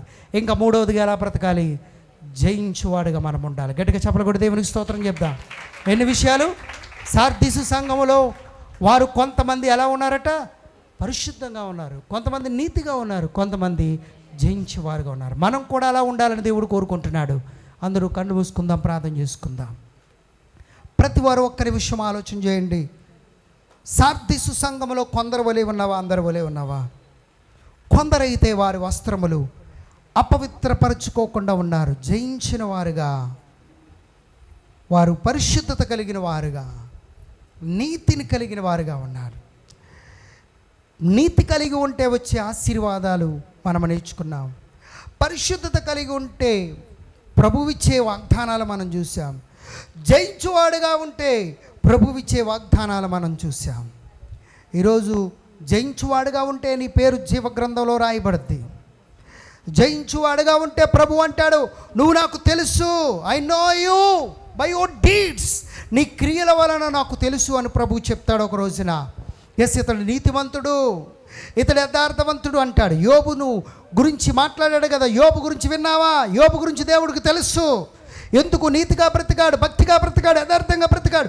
అందుకని సాతానుతో అంటున్నాడు, యోబు అనే నా భక్తుడి గురించి విన్నావా అంటున్నాడు. అంటే దేవుడు యోబును గురించి ఎరిగి ఉన్నాడు. యోబు మనసును దేవుడు ఎరిగి ఉన్నాడు. దానియేలుతో అంటున్నాడు, బహుప్రియుడు అంటున్నాడు. దానియేలు అంటివాడు దేవుడు ఎరిగి ఉన్నాడు. దానియేలు ఎలాంటి వాడో దేవుడికి తెలుసు. మోషే గురించి అహరోను మిరియాముతో అంటున్నాడు, హే మీకు తెలుసా మోషే భూమి మీద ఉన్న వారిలో మిక్కిలి సాత్వికుడు అంటున్నాడు. దేవుడు ఎరిగి ఉన్నాడు మోషేను, దేవుడు ఎరిగి ఉన్నాడు. యెహోషువతో దేవుడు అంటున్నాడు, ఇదిగో నమ్మకమైన వారిలో నీవు ఉన్నావు. కాలేబు, యెహోషువ, నేను మిమ్మల్ని ఎరిగి ఉన్నాను. ఇదిగో మీ ఇద్దరు తప్ప పాలు తేనెలు ప్రవహించు దేశానికి ఎవరు వెళ్ళరు అంటున్నాడు. ఎందుకనంటే యెహోషువను కాలేబును దేవుడు ఎరిగి ఉన్నాడు. దేవుడు ఎరిగి ఉన్నాడు. 5 కాసులు 2 కాసులు సంపాదించిన వారితో అన్నాడు, బలా నమ్మకమైన మంచి దాసుడా అన్నాడు. ఈరోజు అలా చెప్పబడాలంటే దేవుడు మన గురించి ఎరగాలి. ఎరగాలంటే నీలో ఏదో ప్రత్యేకత ఉండాలి. దానియేలు లాంటి నీతి నమ్మకం ఉందా? మోషే లాంటి సాత్వికం ఉందా? దావీదు లాంటి సుబుద్ధి ఉందా? నోవాహు లాంటి నీతి ఉందా? మోషే లాంటి సాత్వికం ఉందా? ఎస్తేరు లాంటి త్యాగపూరితమైన జీవితం ఉందా? ఋతు లాంటి సమర్పణ జీవితం ఉందా? దెబోరా లాంటి ధైర్యం ఉందా? యెహోషువ, కాలేబు లాంటి నమ్మకత్వమైన జీవితం ఉందా? హనోకులాగా దేవునితో సహవాసం చేసే తత్వం నీకుందా? నువ్వు ప్రత్యేకంగా ఉండాలి. హనోకు ఎందుకు కొనుక్కోబడ్డాడు? ప్రత్యేకంగా ఉన్నాడు, దేవుడితో నడిచాడు. మోషేని దేవుడు ఎందుకన్నాడు? సాత్వికుడు, భూమి మీద మిక్కిలి సాత్వికుడని. సాత్వికంగా ఉన్నాడు గనక ఈరోజు నీలో ఏదో ఉంది. దావీదులో ఉన్నది మోషేలో లేకపోవచ్చు, మోషేలో ఉన్నది దావీదులో లేకపోవచ్చు, దానియేలులో ఉన్న క్రియలు యోసేపులో లేకపోవచ్చు. కానీ వారందరూ ఒక ప్రత్యేకమైన జీవితాన్ని జీవించారు. ప్రత్యేకమైన జీవితాన్ని జీవించారు. దేవుడు నాకు దానియేలు తెలుసు అంటున్నాడు. దేవుడు నాకు పౌలు తెలుసు అంటున్నాడు. దేవుడు నాకు పేతురు తెలుసు అంటున్నాడు. దేవుడు నాకు యెహోషువ తెలుసు అంటున్నాడు. దేవుడు నాకు కాలేబు తెలుసు అంటున్నాడు. దేవుడు నాకు ఇదిగో యోసేపు తెలుసు అంటున్నాడు. అబ్రహామును నేను ఎరుగుదును, అబ్రహాము నా స్నేహితుడు అంటున్నాడు. యాకోబు నాకు తెలుసు, మగసిరిగాల వారి దేవునితోనూ మనుషులతోనూ పోరాడి గెలిచాడు అంటున్నాడు దేవుడు. యోబు నాకు తెలుసు అంటున్నాడు. మరి నీ గురించి చెప్పగలడా దేవుడు? ఈరోజు నీ పేరును బట్టి ఇదిగో నా భక్తుడు గురించి నాకు తెలుసు అని దేవుడు చెప్పగలడా? ఆయన నేను ఎరిగి ఉన్నాడా? ప్రభుని అడుగు, ప్రభా నేను వారికిలాగా భక్తుల వలె జీవించాలి ప్రభా. దేవుని అడుగు, జీవగ్రంథంలో నా పేరు ఉండాలి ప్రభా. నీ నీతిగా బ్రతకాలి ప్రభా. అవును, నీతిమంతుడి తల మీదకి ఆశీర్వాదం వస్తుంది. నీ తల మీదకి ఆశీర్వాదం రావాలంటే నీతిగా బ్రతుకు. నువ్వు ఖర్జూర చెట్టు వలె మువ్వు వేయాలంటే నువ్వు నీతిగా బ్రతుకు. లెబానోను మీద దేవదారు వృక్షం వలె ఎదగాలి అంటే నువ్వు నీతిగా బ్రతకాలి. నువ్వు ఆశించినది నీకు దొరకాలంటే నీతిగా బ్రతకాలి. చిగురాకు వలె వృద్ధి అవ్వాలంటే నువ్వు నీతిగా బ్రతకాలి. రాజులతో కూడా నువ్వు కూర్చుండాలి అని అంటే నువ్వు నీతిగా బ్రతకాలి. నువ్వు నీతిగా బ్రతకాలి అని దేవుడు కోరుకుంటున్నాడు. నీ సంతానము విడువబడకుండా ఉండాలంటే నీతిగా బ్రతకాలి. నీ సంతానము భిక్షం ఎత్తుకోకుండా ఉండాలంటే నువ్వు నీతిగా బ్రతకాలి. సింహం వలె ధైర్యంగా ఉండాలనుకున్నావా? అయితే నీతిగా బ్రతుకు. సింహం వలె ధైర్యంగా నువ్వు ఉండగలుగుతావు. దేవుడిని అడుగుదాం, ప్రభా ఆశీర్వాదములు ఇవ్వండి అయ్యా. నేను పరిశుద్ధంగా ఉండాలి ప్రభా. అయ్యా అందరిలో ఒక్కడిగా ఉండకూడదు. అందరిలో ఉన్నటువంటి కొందరిలో ఒక్కడిగా నేను ఉండాలి ప్రభా. సార్దీసు సంఘములో ఉన్నవారుగా నేను ఉండాలని 2 చేతులు పైకెత్తి ప్రభుని అడుగుదాం. అయా జయించువాడుగా నేను చేయండి ప్రభా. అయా పరిశుద్ధుడిగా నన్ను చేయండి ప్రభా, నీతిమంతుడిగా నన్ను చేయండి ప్రభా, నాకు సహాయం చేయండి. ప్రతి వారు ఎవరికి వారుగా ప్రభువుని అడగండి. దేవా నాకు సహాయం చేయండి అయ్యా. దేవా నీ కృప చేత నన్ను నింపండి. దేవుని మాటలు విన్నాం కదా, దేవుడిని అడగండి అండి. Make me unique. దేవా నన్ను ప్రత్యేకంగా చేయండి ప్రభా, దేవా నన్ను ప్రత్యేకంగా చేయండి ప్రభా. ఏదో ప్రత్యేకత నాకు ఇవ్వండి ప్రభా. అందరిలో ఉన్నవాడిగా నేను ఉండకూడదు. ప్రత్యేకమైన తలంతులు, ప్రత్యేకమైన ఆశీర్వాదం, ప్రత్యేకమైన జీవితం నాకు దయచేయండి ప్రభా, నాకు దయచేయండి ప్రభా. అడగండి ప్రభువుని. నేను ఆరలాగా ఉండాలి, వేళ్ళలాగా ఉండాలి అని అనొద్దు. ప్రత్యేకంగా చేయండి ప్రభా నన్ను. దేవుని అడగండి స్వరాలు తెరిచి. Make me unique. నన్ను వ్యత్యాసంగా డిఫరెంట్గా చేయండి ప్రభా. అయా నన్ను ఆశీర్వదించండి ప్రభా. జయించువాడిగా చేయండి ప్రభా. పరిశుద్ధుల గుంపులో నన్ను ఉంచండి ప్రభా. అయా నీతిమంతుల గుంపులో నన్ను ఉంచండి ప్రభా. యేసయ్యా హల్లెలూయా హల్లెలూయా హల్లెలూయా. ఓ హల్లెలూయా. పరిశుద్ధుడా హల్లెలూయా హల్లెలూయా. ఓ హల్లెలూయా హల్లెలూయా. యేసయ్యా హల్లెలూయా హల్లెలూయా. ఓ హల్లెలూయా. పరిశుద్ధుడా. ఓ ప్రతి వారి స్వరాలు బిగ్గరగా. ఓ హల్లెలూయా. ఓ హల్లెలూయా హల్లెలూయా హల్లెలూయా. ఓ హల్లెలూయా. యేసయ్యా పరిశుద్ధుడా హల్లెలూయా.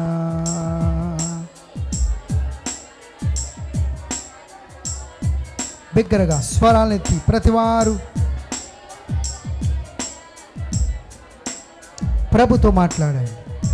వాక్య ప్రకారంగా జీవించే కృప మనకు ప్రభువు పరిశుద్ధాత్మ దేవుడు ఇవ్వాలని, నీతిని మనకు కలిగించాలని, యథార్థతని ఇవ్వాలండి, పరిశుద్ధతని ఇవ్వాలని, సార్దీసు సంఘములో ఉన్నటువంటి వారిగా జీవించే కృప మనకు పరిశుద్ధాత్మ దేవుడు దయచేయాలని. హల్లెలూయా. ఓ హల్లెలూయా.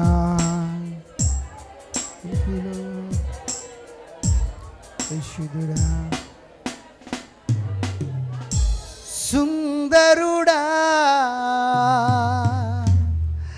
అతిశయుడా మహోన్నతుడా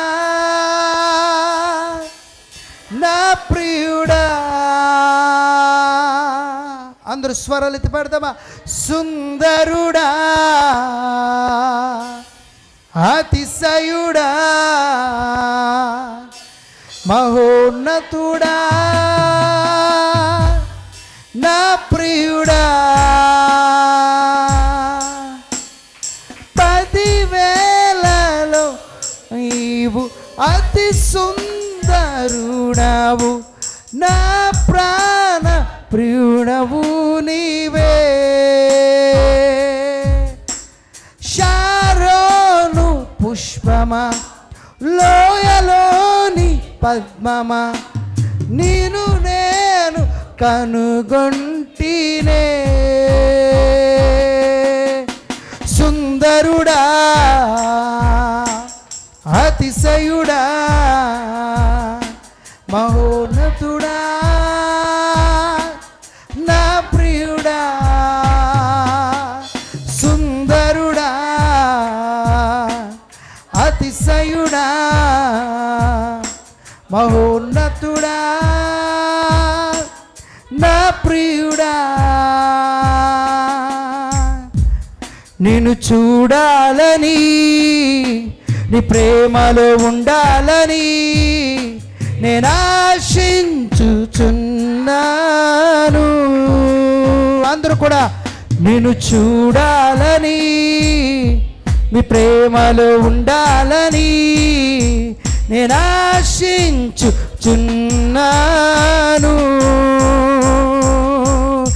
నిన్ను చూడాలని, నీ ప్రేమలో ఉండాలని నేను ఆశించుచున్నాను.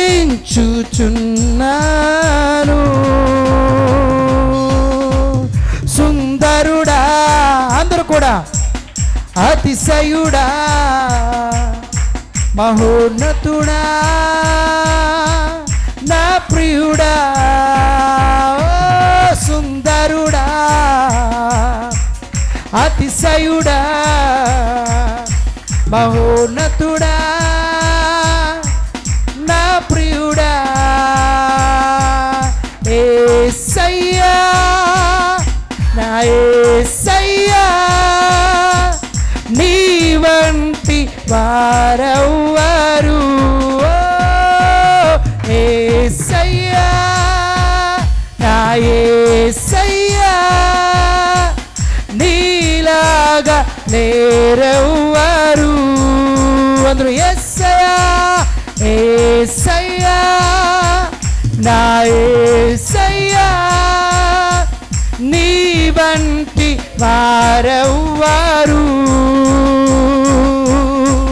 యేసయ్యా నా యేసయ్యా నీవగా లేరెవ్వరు యేసయ్యా యేసయ్యా నా యేసయ్యా నీ వంటి వారెవ్వరు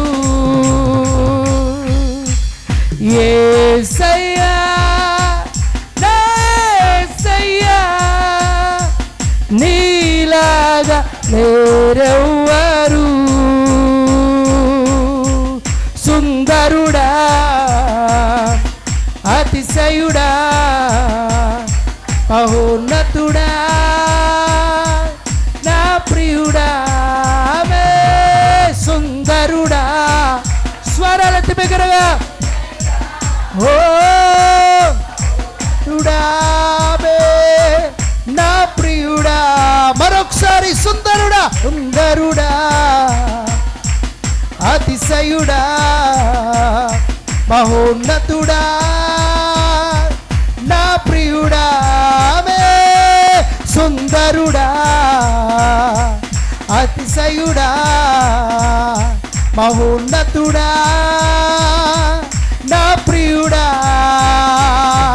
సుందరుడా అతిశయుడా మహోన్నతుడా నా ప్రియుడా యేసయ్యా యేసయ్యా నీ వంటి వారెవ్వరు యేసయ్యా నా యేసయ్యా నీలాగా లేరెవ్వరు యేసయ్యా యేసయ్యా నా యేసయ్యా నీ వంటి వారెవ్వరు యేసయ్యా నా యేసయ్యా నీలాగా లేరెవ్వరు సుందరుడా అతిశయుడా మనోన్నతుడా రెండు చేతులు పైకెత్తి నా ప్రియుడా ఓ సుందరుడా అతిశయుడా మహోన్నతుడా నా ప్రియుడా పదివేలలో నీవు అతి సుందరుడవు నా ప్రాణ ప్రియుడవు నీవే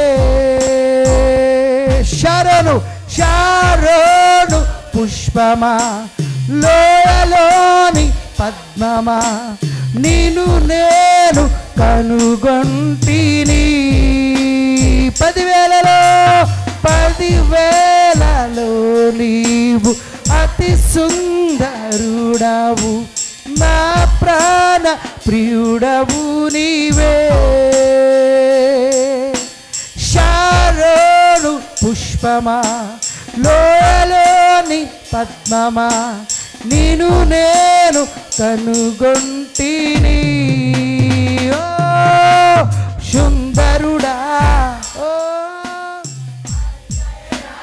థ్యాంక్ యూ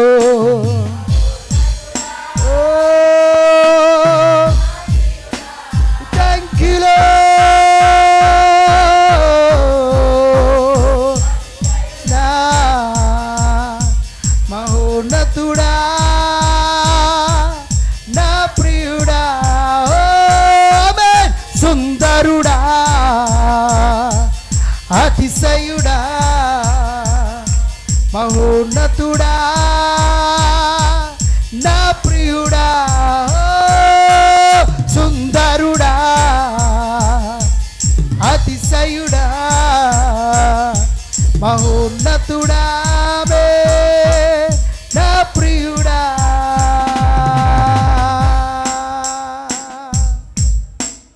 యేసయ్యా యేసయ్యా నీ వంటి వారెవ్వరు యేసయ్యా యేసయ్యా నా యేసయ్యా నీలాగా లేరెవ్వరు యేసయ్యా పాడదాం ప్రతి వారు కూడా యేసయ్యా నీ వంటి వారెవ్వరు యేసయ్యా యేసయ్యా నా యేసయ్యా నీలాంటి వారు సుందరుడా అతిశయుడా మనోహరుడా నా ప్రియుడా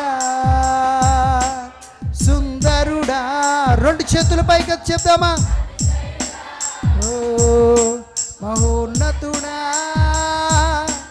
నా ప్రియుడా యథార్థముగా సుందరుడా సుందరుడా ఓ ఓ